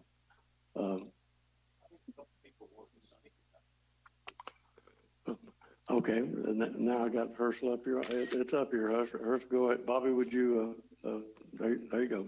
I think it's, thank you, Mr. Chairman. I think it's what this young lady was here for. She wanted to speak on that particular resolution.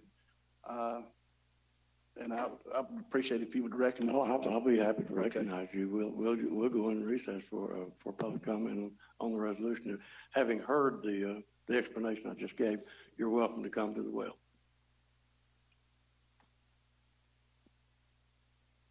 And yes, I understood that when I came, but, there's a couple of. Could you, for our record, would you identify yourself and give your address? I'm sorry, I didn't tell you to do that. I'm so sorry. My name is Lisa Harbryant. I actually live in Kingsport, but grew up on a farm in Bluff City. So, and it's now a campground / farm. So I want to say that I really appreciate this board. Just sitting here, it was really nice to hear that you are very supportive of small businesses, entrepreneurial activities, and agriculture as well. But I just question, is this the time that we need to be even looking at a new tax?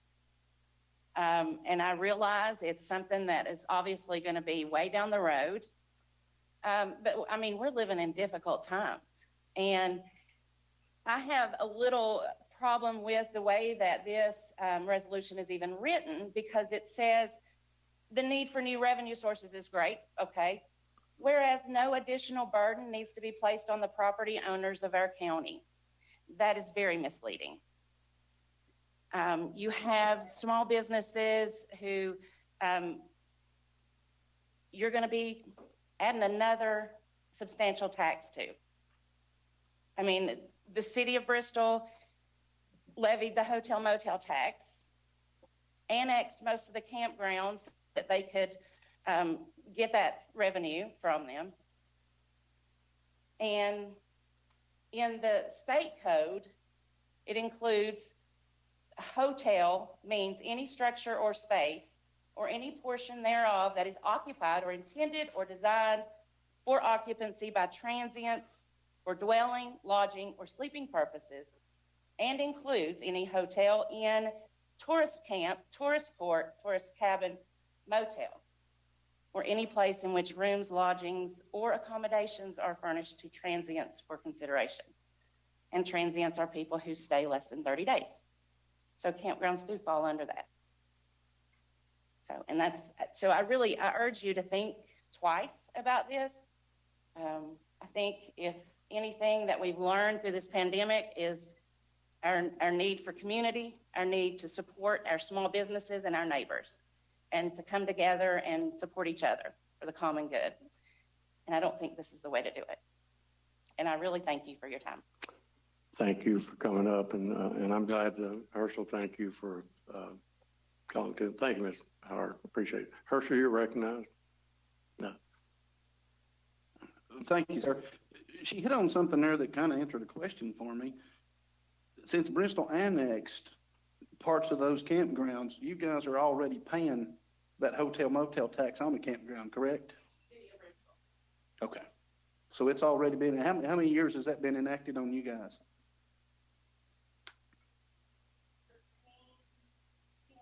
So most of the campgrounds already around the speedways in the city of Bristol that's annexed. That's all the question I got. Thank you. Thank you.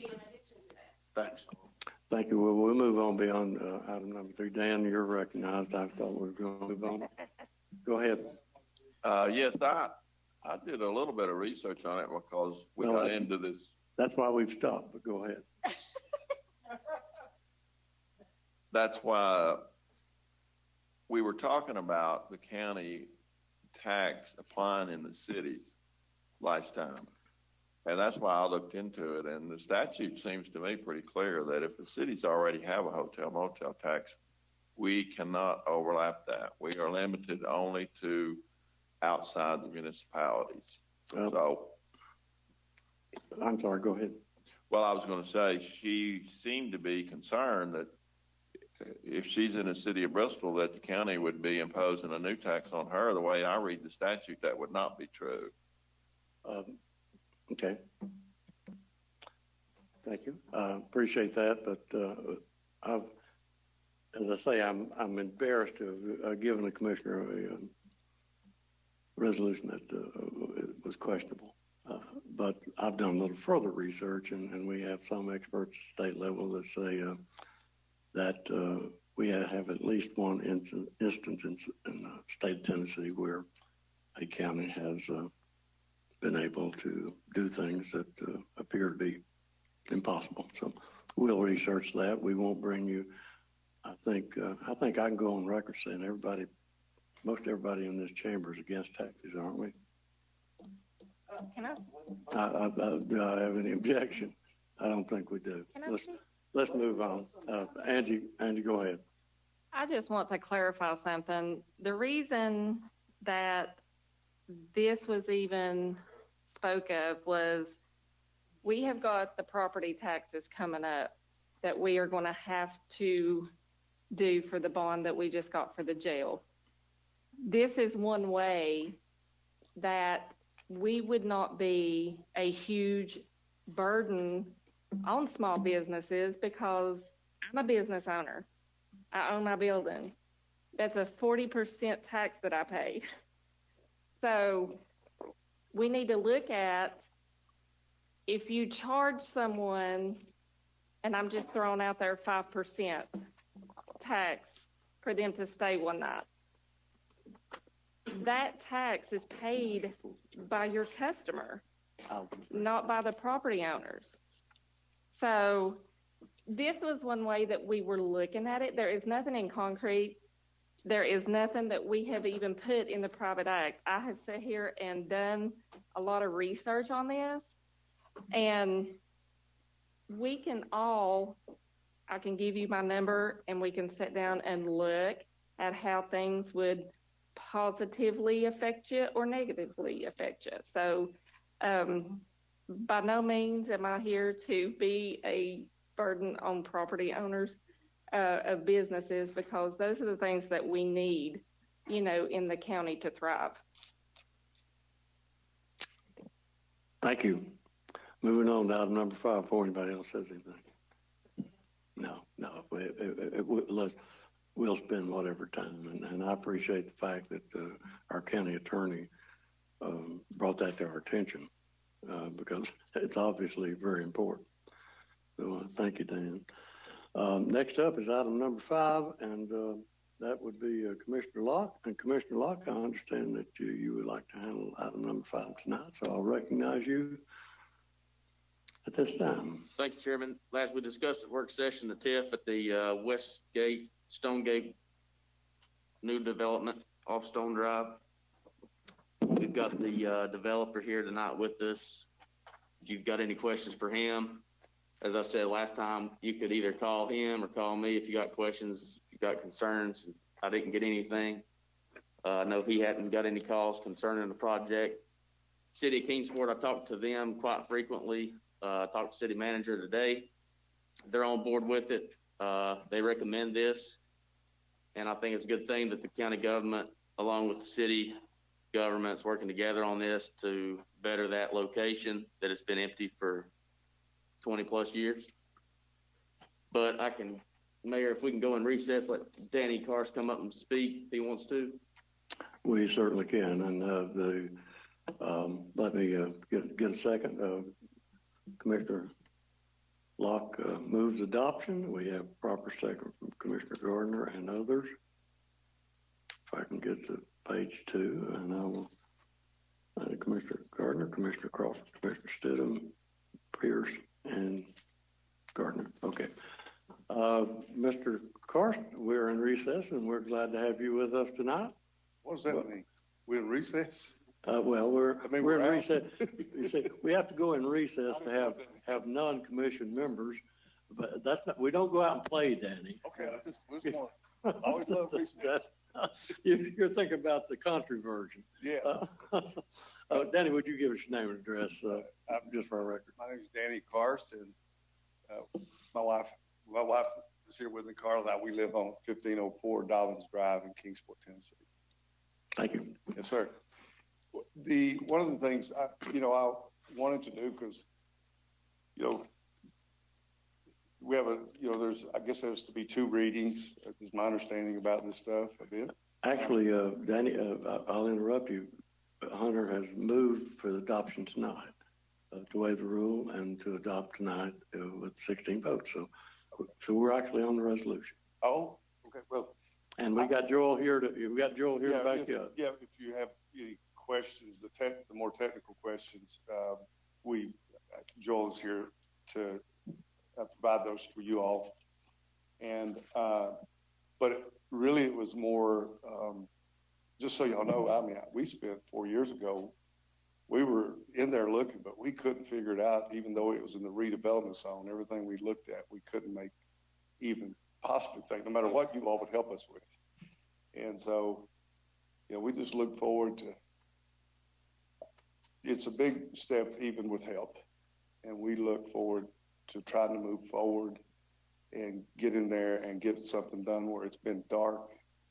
And, actually, sometimes I get up there and get a little bit like, oh, no.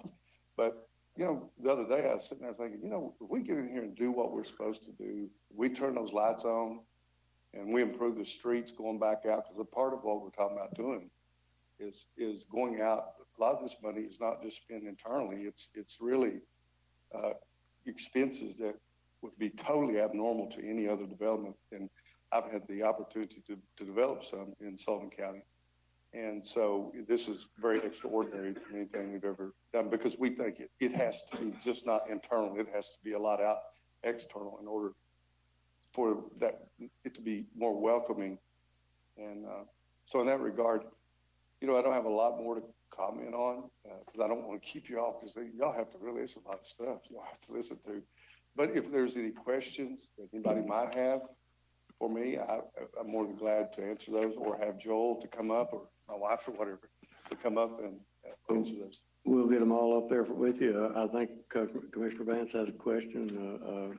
Bobby, would you turn Mark on? Danny, tell us exactly. I know where the land's at, and we've talked. Just tell me exactly what you're going to develop there. Tell me what we're going to see in 5 or 10 years in that area. Well, we certainly hope it's a lot sooner than that, because it's going to make us a lot more responsible for, this TIF, because we're responsible for it regardless. Right. How many houses you're going to build, the value of the houses? We're in somewhere between 74 to 75 houses, 76 maybe, just depending. The value averaging around 215 is what we're thinking. We do believe, as many of you all know, that area up there has a really great group of teachers, probably some of Kingsport's finest, because the fabric has to be really thick to really create what they're doing. It may be, in some ways, the most unfortunate school in one way, but on the other hand, we joined the PTA up there because they don't have a parents-teacher association there like all the other schools do that I'm aware of. And so Carl was there yesterday, and, there's a lot of needs that, we were going to want to try to help with too, because, we've had the opportunity to be a part of another school. It's called John Adams out in Rock Springs in Edinburgh. And that was kind of a happy, thing, and just went so well. And we've all, I think all of us have been blessed with that event, but at the same time, we feel like that this is just an opportunity to go back in and do something that's, we hope that there'll be a lot of great returns and for everybody. And also, I'm sorry, I didn't mention that I think we're looking at 14 townhomes, or that out front where the old car wash is at.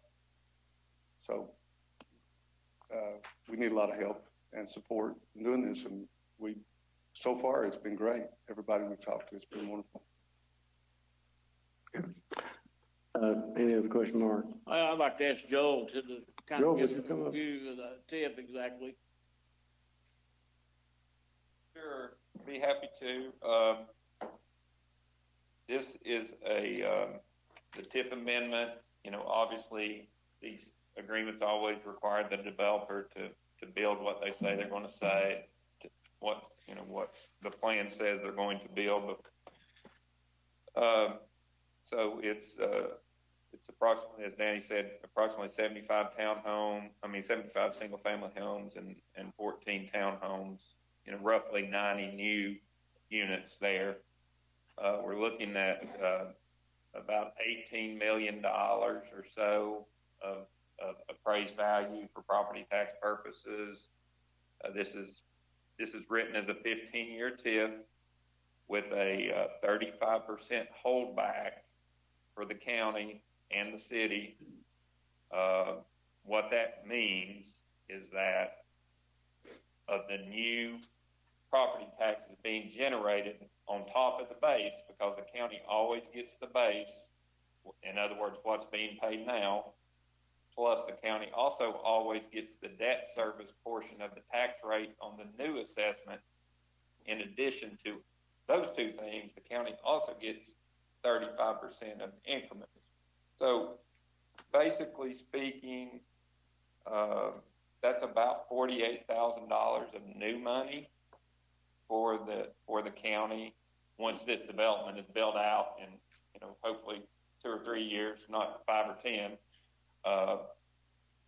But of course, the risk of, if it goes slower, the risk is on the developer for any shortfalls in the loan and that sort of thing, because they're the guarantor of the TIF loan payments. Ultimately, the city and counties never sign any of the TIF loan documents, and their credit's not at risk at all.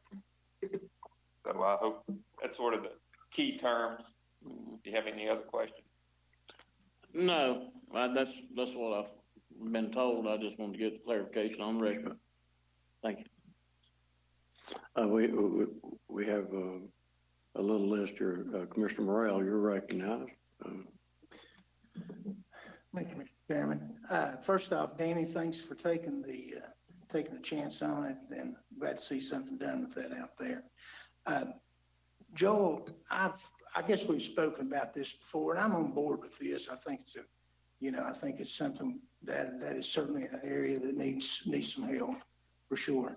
But Joel, I'm referring to on page 2 of the long form at the bottom paragraph. It says, in addition, the Kingsport Housing and Redevelopment Authority will be paid a yearly administration fee equal to 5% of the total annual tax increment revenue received by that organization. Knowing just a little bit about this over the years, Joe, and you probably know where I'm going with this, the tax assessor's office, they have to track this every year, just like the housing authority does. And actually the housing authority and the assessor's office work together to do this. And this is sort of a yearly thing. I mean, it's something we not only do for this one, if we approve it, we're doing it for several others. And the assessor is back here. And Donna, anytime you want to speak up about this, you go right ahead. But, and I guess what I'm getting at, I feel like that instead of the housing authority getting the entire 5% of the equivalent to, I think that the county ought to be getting 2.5%. I mean, half of that, just because we work just as hard as they do and track that. Folks, you'll notice in here, it says the county mayor and the county assessor. Okay, there's reasons why that's in there. And so, we probably spoken about this before, and, I'd like to see something like this go forward, not only for when we're doing something in Kingsport that's needed like this, but as well as Bristol on this. And you're kind of our go-to guy, Joel, on this. You're the guru of this stuff, I know, and everything. But why can't we do that? Well, I think you could. I mean, it's legally, I think you could. The 5% admin. Now, take a step back. The state law basically says that there can be an administrative fee not to exceed 5%. Correct. So that's in the code. Mm-hmm. It doesn't really say. I mean, it's typically and traditionally been taken by the housing authority, because they just to fill you in a little bit on what goes on behind the scenes. Certainly, the assessor definitely does work on this every year, and there's no question about that, because I call them, and talk to them a lot. But the housing authority also has, in addition to, just annually making sure the loan gets paid, but when these projects get up and going, they have to borrow the money. They have to have the loan documents reviewed. There's a closing process there. They have to review the construction process. They enter into a development agreement, oversee that. Fair amount of administrative time that they spend on each project. The other thing I would say is, my recollection is a similar discussion was had. I don't know. Time flies. It may have been 10 years ago. But at one point, the county was funding the Bristol Housing and Kingsport Housing, I think $10,000, maybe $15,000 a year for redevelopment. And part of the reason that came out of the budget was they were receiving these fees under the TIFs, and that was helping covering their costs for the TIF projects.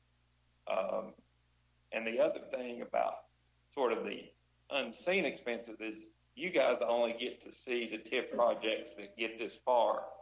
There's, for every project that sort of gets to the finish line, so to speak, there's probably 2 to 3 that, you know, we do legwork on, we talk to developers, maybe do some preliminary numbers, and they don't get here because for whatever reason it doesn't work out. So these costs are also covering costs for those projects that don't really make it to the finish line, so to speak. But again, I'm not saying you couldn't do it. It's just, you know, those are things to keep in mind. Well, I understand, Joel. Hey, I'm certainly not downplaying, you know, Kingsport's end of it. Hey, Randy. But, yes, sir. I did look into that. We just passed a TIF for Bristol 2 months ago, and we didn't add any money in for the assessor's office there, and I'm not going to take any money off this TIF for the assessor's office. It's going to be unfair. Well, if that's not a question right now, Commissioner Locke, if he makes a amendment, then you would speak to that. But it is. It's not whether He's you're asking going about to. it. I'm sorry? It is a question. He's asking about it. We're debating it. He has not made a motion to amend the TIF, Hunter. Are you going to make a motion to amend the TIF? Have you made a motion, Randy? I haven't made a motion yet. But you will. I may. I'm waiting to see what else. Go ahead. Hunter, I'm going to run this meeting. Go ahead. Hunter, again, I understand where Hunter's coming from on this. We didn't ask Bristol, but we've had this conversation before. And I guess I'm not downplaying anything that Kingsport's doing, but I feel very strongly that there should be some consideration given. Like this upcoming year, Joel, you're well aware of this. The assessor's office is going through a countywide reappraisal. We're getting ready to turn that thing over in 21. And this takes, I know for a fact, it takes time away from other duties that the assessor is trying to deal with, and several of the staff and everything. And folks, that's what I'm basically saying. If we don't add it here, I feel very strongly the next one we do, for whoever it may be, that we need to, that this needs to be split some way, gives consideration to the assessor's office. Donna, would you like to come up and make a statement or anything like that? Or you got anything you'd like to say? Okay, that's good. Okay, I'm not going to make an amendment on it, Hunter. Okay. But I do, the next one that comes up, I will make an amendment if it's not in there. Thank you, Mr. Morrell. I'm going to take one personal privilege here. And Joel, I appreciate your explanation of what the Kingsport Housing Authority and Bristol Housing Authority do. And I would say, I mean, it's obviously I represent both of those entities. It's pretty much the same process, regardless of who's doing it. The efforts are the same on sort of both sides of the county. But let me make a comment if I could. And you can stay there. On the normal TIF, you have one loan and one loan to oversee. We could have as many as 75 and 14, 89 loans. And that means the property assessor is going to have to assess on 89 pieces of property and prepare reports for the trustee, much like the Pinnacle. So that I would like your agreement that that's a little bit different than a TIF on a building somewhere. Is that correct? I mean, I would certainly agree that this is going to be 90 tax parcels that would have to be, calculated, and that's how you would calculate the increment, no question. We're going from 3 parcels eventually to approximately 9. Yeah. This is 90 times more difficult than a normal TIF on one piece of property. Is that right? I don't know about 90, but it's considerably more calculations. 90. Well, let's just say 90 times more. Yeah. Well, so a lot of the TIFs have multiple parcels, but yes, this one has an exceptional number. Okay. A lot of them are 2 or 3. We won't debate that. Yeah, no, I'm not going to argue. It's more work, no question. Okay. We have a list of folks that have questions. Commissioner Stanley, you're recognized. Joel, try to explain this a little bit to me. Once they build the homes and those homes are sold, then does that property owner start paying the property taxes on it then? Yes. Yeah, that's exactly. So we're not looking at 15 years not having no income. I mean, the property tax revenue coming in, correct? Well, you can look at it, if I understand your question, those property taxes paid on those 90 houses are going to go into a bucket, so to speak, and then that bucket's going to get divvied up. The base, what the county's collecting now, will obviously go to the county. From that bucket, the debt service will also go to the county. That's another $14,000, give or take. And then what's left will be divided. 65% will go to the housing authority to pay the debt on the TIF loan, and 35% will go stay with the county. Okay. Thank you. Obviously, the board is clear. I believe you've push your button, Mark. We're back to the old session halfway. You're recognized. Thank you. Let me just ask you a question, Joel. And I agree with what Randy said. And we've talked about it, I don't know how many TIFs back, about the property assessors and increase work. And I'm tickled that Danny and Carla is doing this project. I think this is great for West Kingsport. But if we made amendment, now I'm not saying we're going to make an amendment, but if we made an amendment to reduce that 5% to 3% and 2% come to the county for managing the TIFs, would Kingsport Housing Authority just throw the whole thing out the window? I don't answer those kind of questions. You'd have to talk to their board. That would be something their board would have to vote on. Well, how would you? I mean, I know you do all the TIFs. You've done them for 15 years, I guess. Well, but 12, okay. No, something like that. Whenever the first one was, okay. Eastone Commons was 2003 or 4, something like that.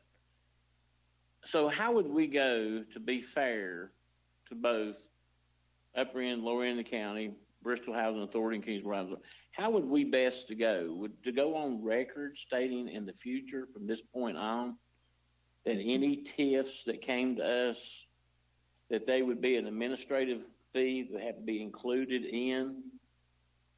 Because we could be sitting here 2 months from now in the same situation and somebody says argument, well, Kingsport didn't have to do it. Why is Bristol having to do it? So I think we've got to start somewhere day one saying effective immediately after this one here, then we're going to charge an administrative fee. Because I don't know if some of the other commissioners, I've gone down to Ms. Whitaker's office and she showed me these TIFs and what kind of work it takes. And it takes a lot of time to come up with those figures. Then they have to send them to the state to be verified. And sometimes there's differences between the state numbers. But I think the county's got to get something recouped on these TIFs. And I think taking it from the housing authority is fair. So the question I've got, can we go on record just saying from the future going forward that the county has administrative fees applied into TIFs? Joel, could I answer that? Sure. It's your meeting. I think the intention could be that.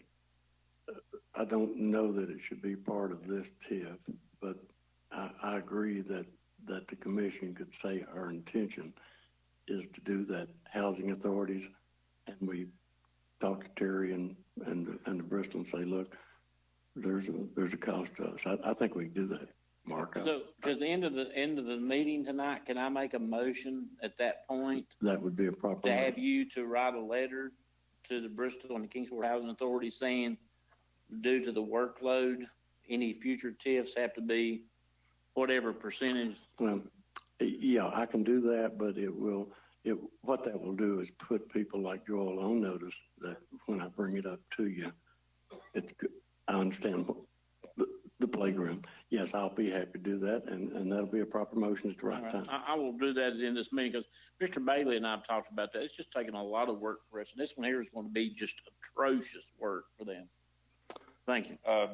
Just to give you some, I mean, I understand what you're saying, and if they need more help, just to give you some idea of the scale, though, it's about $3,000 a year out of the county stream. So, I mean, it's not nothing, but it's not a huge amount of money either, just to give you some idea of what we're talking about here. The entire tip being 104 and 5% of that. And right, then and you've got the city side stream as well, which is it's not exactly half and half. But let me tell the members, we're kind of halfway between the system we had before. We had a software update, so I need you to push your button so you come up here. Randy, you did that. Randy, you're recognized. And I don't have control of that tonight. Thank you, Mr. Chairman. Mark, I want to second that at the end of whenever we do that and everything. Joe, the largest one I think I've ever dealt with before I retired was the Pinnacle. And that was out of Bristol. But Donna will know this, and the mayor will too. We worked for hours on that. We met up here in this conference room. I mean, I don't want to downplay what all this goes to.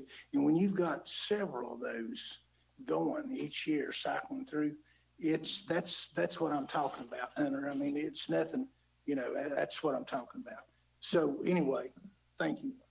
I understand because part of my job is I go behind them and double check their numbers. Not the Pinnacle, that's not my baby, but all the other ones in the county I think are. As I remember, it was about 90 parcels.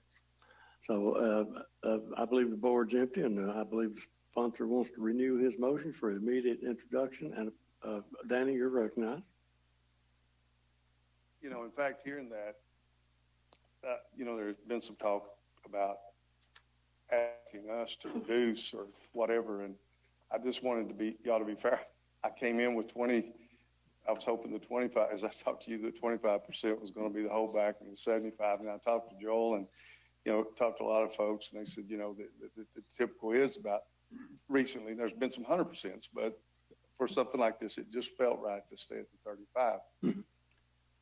But I'm not sure if I can offer this or not, but the 1% of we could, whatever the equal share of the 5 is, we would be willing, if it's legal, to put that back into Ms. Whitaker. That a commissioner could make a motion to do that, Danny, with your agreement. Does any commissioner? That's a way to get it started. It's right. A way to sometimes Joel, would this have to go back to the housing authority? It would be a set aside. We really. And if I'm messing things up, I was just trying to help. Okay. Oh, I'm just sorry. I was just trying to help. No, Danny, we appreciate you. We appreciate that.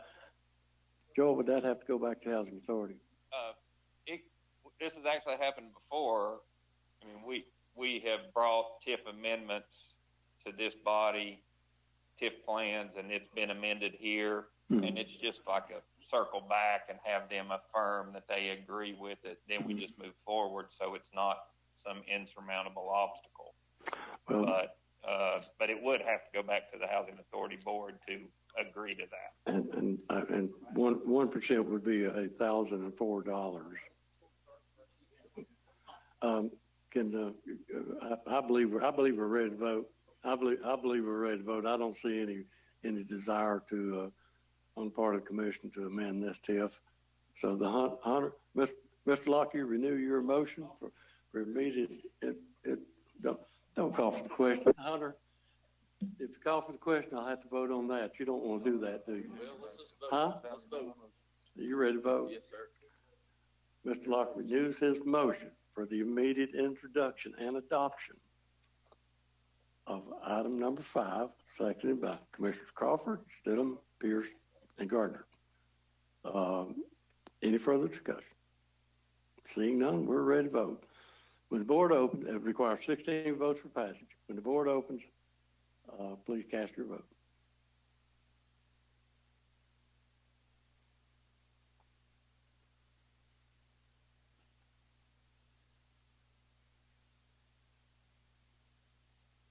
Has everyone voted? Anyone wish to change your vote? Madam Clerk, will you poll the members attending electronically?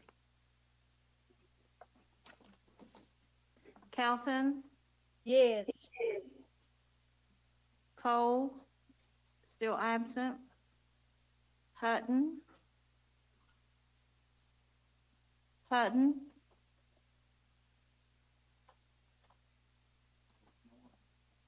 Hutton absent.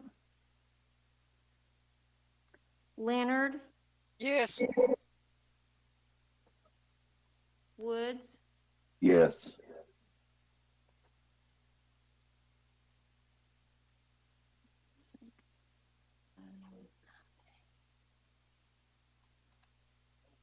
$22 yes, 1 no, and 2 absent. Having received necessary majority, item number 5 is adopted as presented. 22. Let's see. No, Cole's absent. Cole's absent.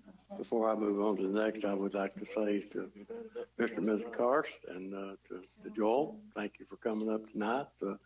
We appreciate the work you've done in our community. We realize that's a blighted area, and I think the 21, yes. the vote reflects that, and the commission's approval of it. And as we go forward, keep us informed. Thank you. Okay, next up, item number 6. Commissioner Stanley, you're recognized on item number 6. If you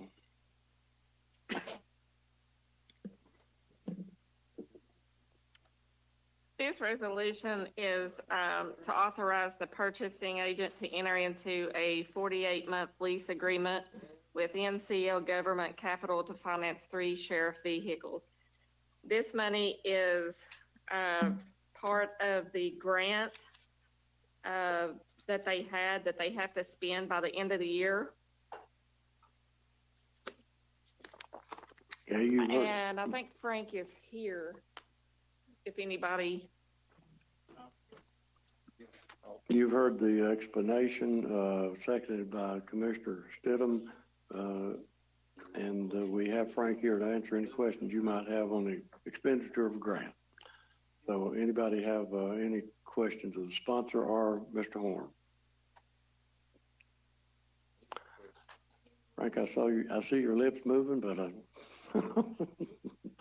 I don't think, Commissioner Starnes, you have a question for the sponsor. This is not new money, right? No, it's a grant. Oh, I was looking at the wrong one. I'm sorry. I was on. Oh, I'm sorry. Okay. I was taking your word for it. Frank, that's what you were saying. I can't hear from this point. This resolution, they had the money that rolled off from the leasing those 3 vehicles.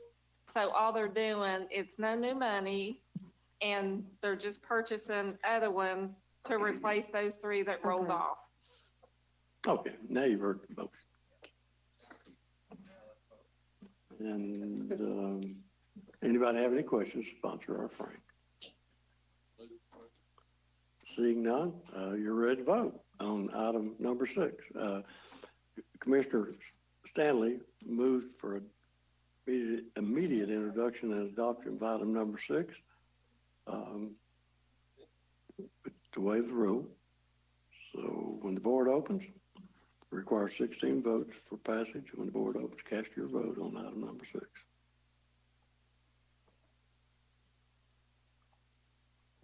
As you're voting, I'll tell you, I thought Bobby had trained me on this new software, and I don't believe the training took. Has everybody voted? Anybody wish to change your vote? Madam Clerk, would you take the vote of the electronic members? Calton, Yes. Cole, absent. Hutton. Hutton. Absent. Leonard. Yes. Woods. Yes. 22 yes, 2 absent. I received necessary majority. Item number 6 is adopted. Now you're up on item number 7, Ms. Stanley. You're recognized. This resolution is to approve the purchase of AEDs, conference room upgrade for items, jail operational supplies, the jail scanner room change orders for the sheriff's office, using the remaining 2020 Securus Tech grant funds. These expire December 31st of 2020. Frank's given us one of these, so that's good. You've heard the explanation. Commissioner Stanley moves for the immediate introduction and adoption of item number 7, seconded by Commissioner Stidham. Any discussion? No. I don't see anybody on my board. I hear chatter, but I don't see anybody on the board. Seeing nobody seeking recognition, you're ready to vote on item number 7. When the board opens, cast your vote on item number 7.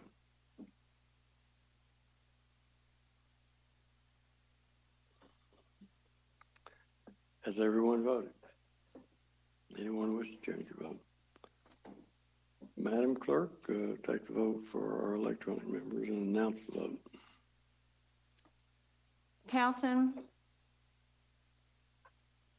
Yes. Cole. Absent. Hutton. Absent. Leonard. Yes. Woods. Yes. Would anyone like to change their vote? 22 yes, 2 absent. Have received necessary majority. Item number 7 is adopted. That completes our resolution agenda, and I'm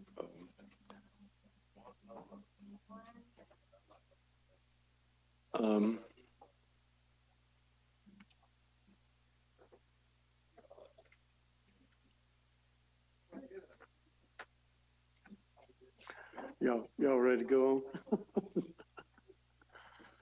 on? Other business announcements. Mr. Bailey has a report that I believe he has passed out to you that we need to read into the record, and I would encourage you to take this home. This is a very important report. Mr. Bailey, you probably. The $80 million jail bond issue over a month ago. This is a report on the issuance.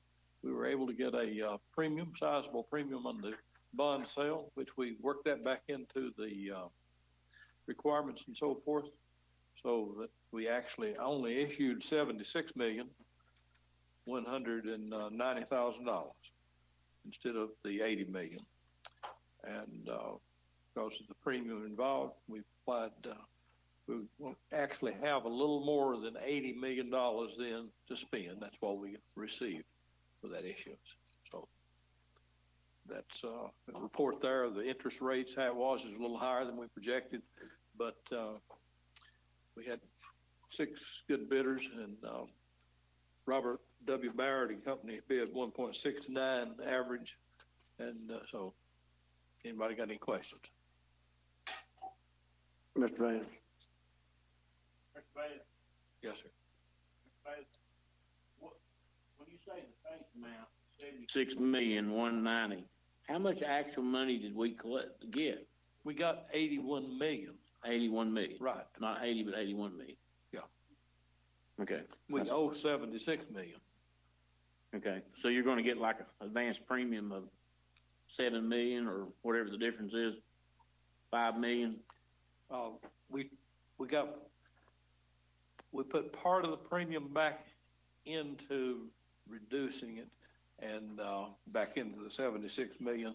And then we're actually getting a little bit of the premium, which puts us a little over the 80 million. So we're only financing 76 million. Correct. If you fully understand this, Mark, I want you to explain it to me one day. Oh, well, I understand, but I think before, just like on the schools, when we done the school bonds, it came back, we actually did not get what we first started out because there was some that we lost about $1 million.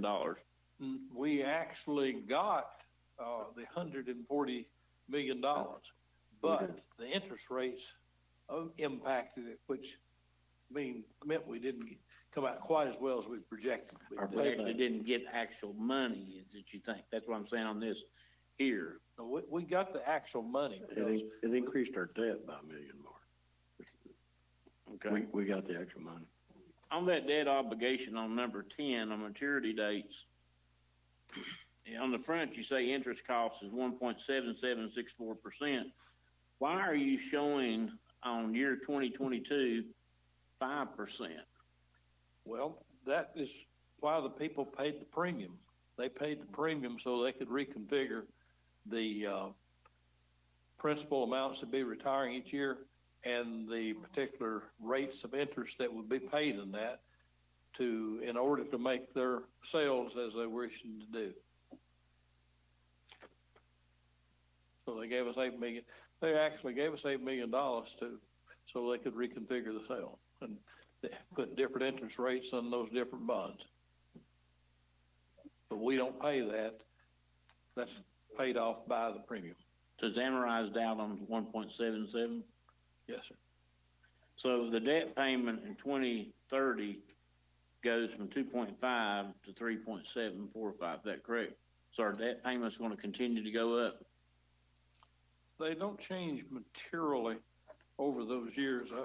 You don't have that particular sheet in front of you, but I've got the report on debt obligations.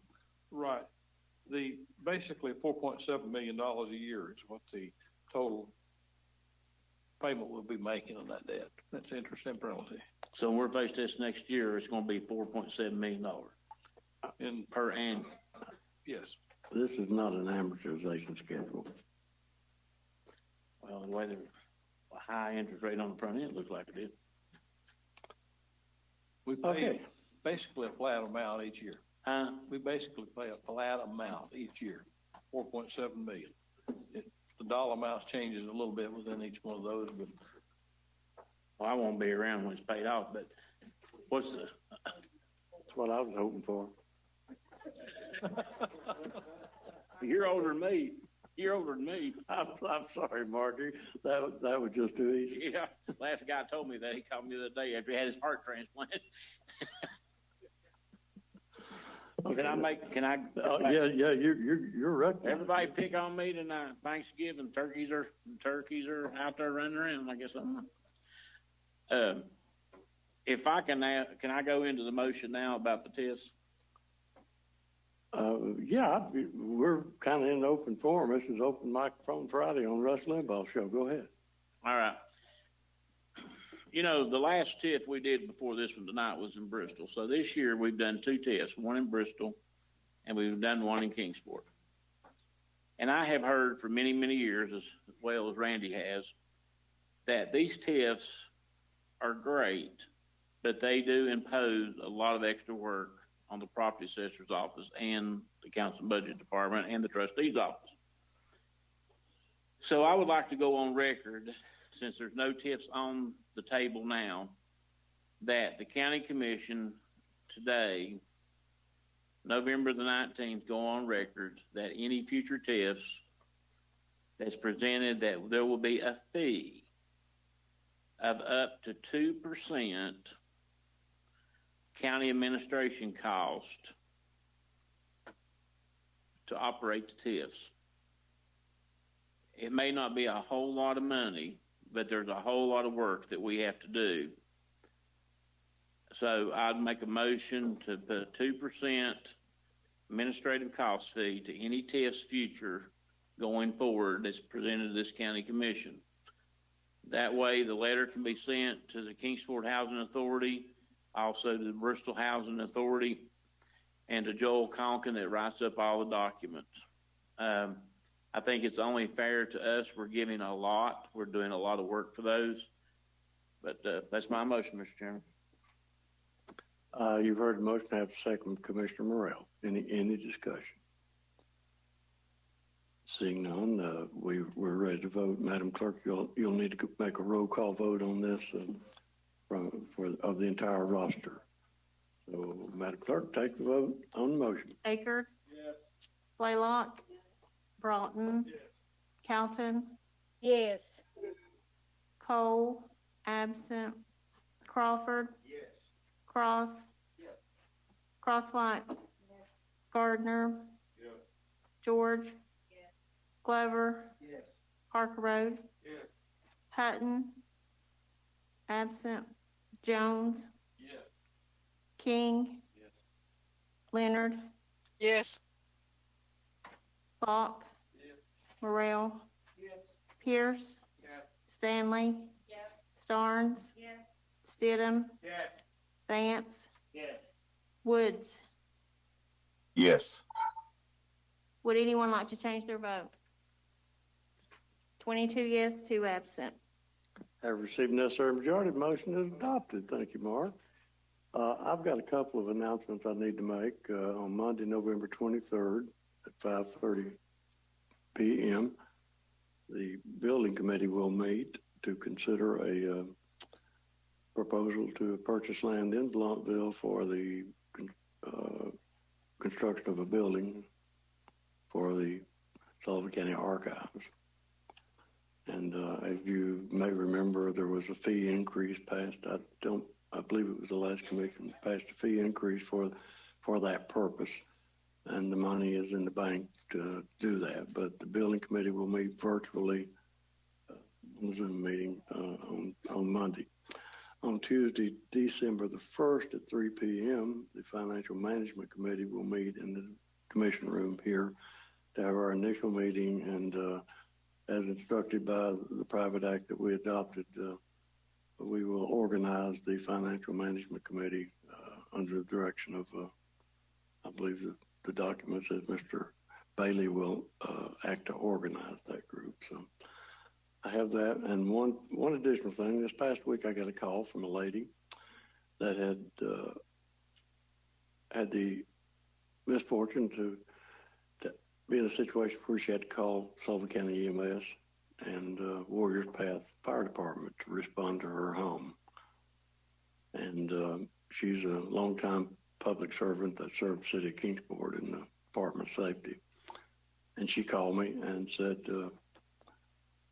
her brother had served in the Sullivan County Sheriff's Department, name of Herb Eccles. Some of you have been around a while may remember Herb. I do.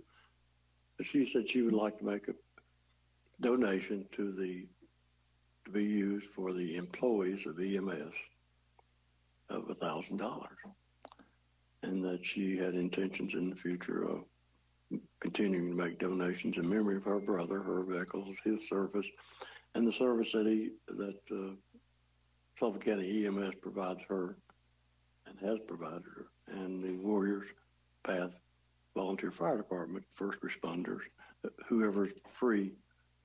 And she indicated it was frequently. She lives by herself. So just wanted to acknowledge that $1,000 in a $7 million budget. That might not seem like much, but somebody that wants to give $1,000 for the use of the employees of EMS, we need to recognize. So that's that. Anybody else have anything that Sam, you've some of you know I'm very involved with the Salvation Army of Kingsport, and Kingsport covers western southern Sullivan County, Scott County, Virginia, and all of Hopkins County.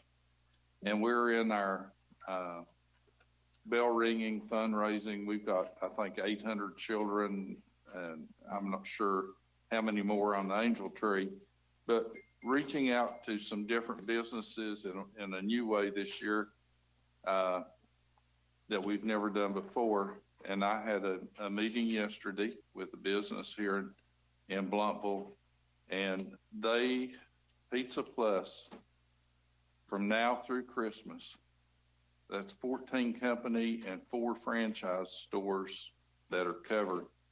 They're doing a special It's a large, and I'm not sure what else goes with it. 3 toppings for, I'll say $15.99. I know this is a commercial, but $1 of every one that's purchased is going back to help us do the Angel Tree and program that we do. So if you don't want to eat turkey on Thanksgiving, order a pizza. That's good. Sam, we'll take those kind of commercials all the time. One additional, there's a lot of comment about the governor's rulings on what we ought to be doing with COVID and what the president's rulings are and what people ought to do. And I would just encourage you to have Thanksgiving with your family. If you've been traditionally seeing them and you've been doing that, if you see your family throughout this year, I would encourage you to do that. I would encourage you, though, to not bring outside people that you don't see all the time into your family. We have a pandemic in Sullivan County. As you might have noticed, we had 194 cases reported for Sunday.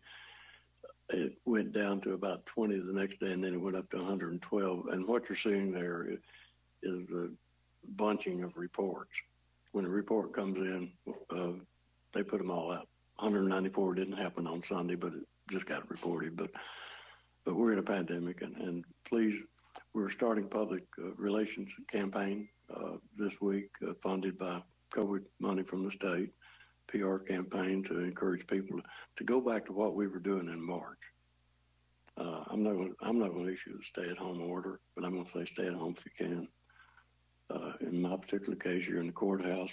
We're encouraging people to work from home again as much as they can, those that can, because folks, we are having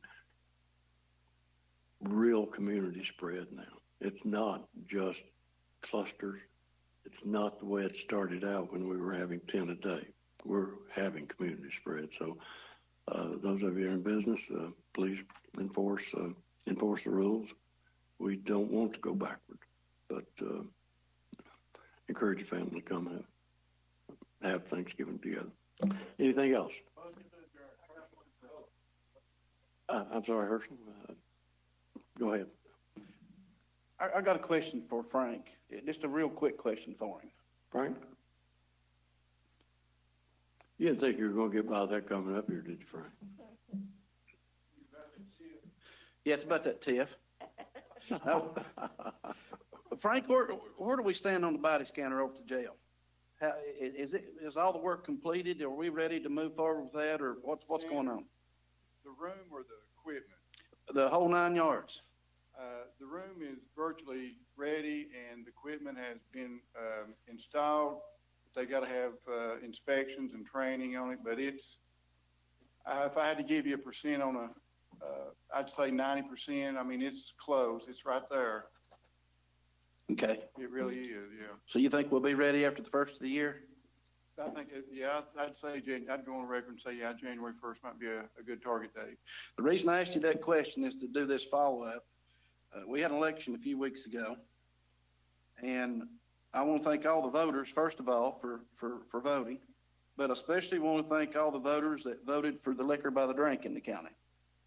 24,110 yes, 12,372 no. So I want to thank all those folks for that. That's extra revenue for the county that we can use drastically. That is real money. Ain't that right, Mr. Vance? So, Frank, that was a question I had about the scanner. Thanks for that. And like I said, thanks for everybody. Oh, yes. Better mention that. Another bull riding event this Saturday night at the Ag Center. We had a very successful riding event just a few weeks ago. And we've been trying to get Mr. Vance on a bull, but we just ain't had a big enough bull come in for Mr. Vance to ride yet. As I understand it, you had some in the gene pool. Yes. Riding it. So that's his contribution. He tried to ride one Saturday when we had that event, but the only thing that saved his life, his wife unplugged it before it could throw him off. So that's what I thought about. Well, anyway, the Cowboys can't straddle him. Well, I understood that Andrew rode that bull. I think I saw a picture of it. Mr. Cross, you want to be recognized. You want to quit. I'd like to be recognized for 1 second, and then I'll motion to adjourn if you want me to. And that was just after all the talk of COVID. I will say, after all the talk about COVID, I will say we're not first responders or anything. They need real prayers, but also remember the teachers. We're seeing a different side of this in the classroom every day, and it's hitting. So yeah, I would appreciate that. And you want me to motion to adjourn? No, let's not, Mr. Vance put his finger up, so I think that means he wants to talk. Warning to you all. A lot of people takes this COVID as it's not bad. My wife went back to work. She got called to Ballot Health to come work in their lab out there. She's worked out there for the last 3 weeks. Last night she came home and she's been telling me stories. She's been going in the COVID unit at Bristol Hospital.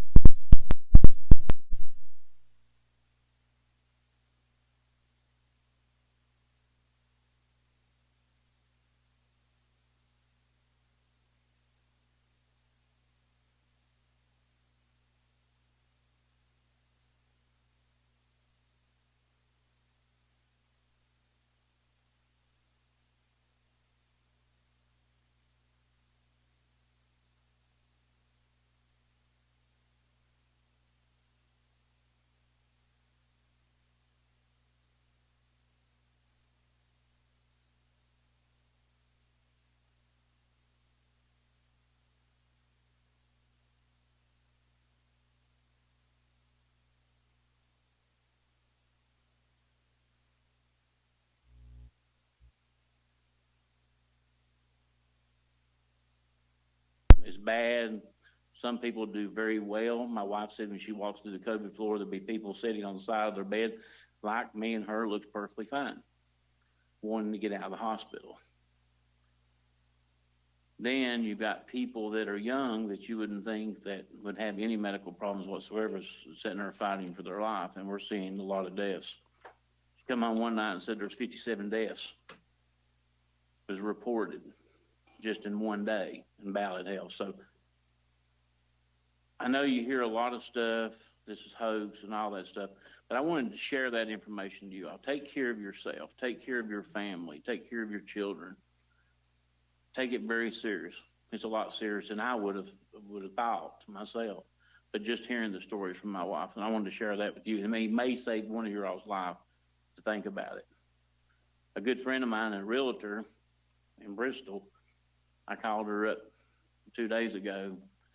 She said, well, I come back COVID-19, and she said, I feel okay. Today I talked to her, and she sounded like every time I talked to her, she was gurgling where she started. And I said, you're going to have to get to the hospital. But I just want to let you know, I've got a lot of friends, a lot of family, and my wife's telling me a lot of stories that it's kind of scary, really, to think that it's as bad as it really is. But thank you for letting me share that. Thank you, Mr. Vance. I hear a motion to adjourn. We're adjourned. Adjourned.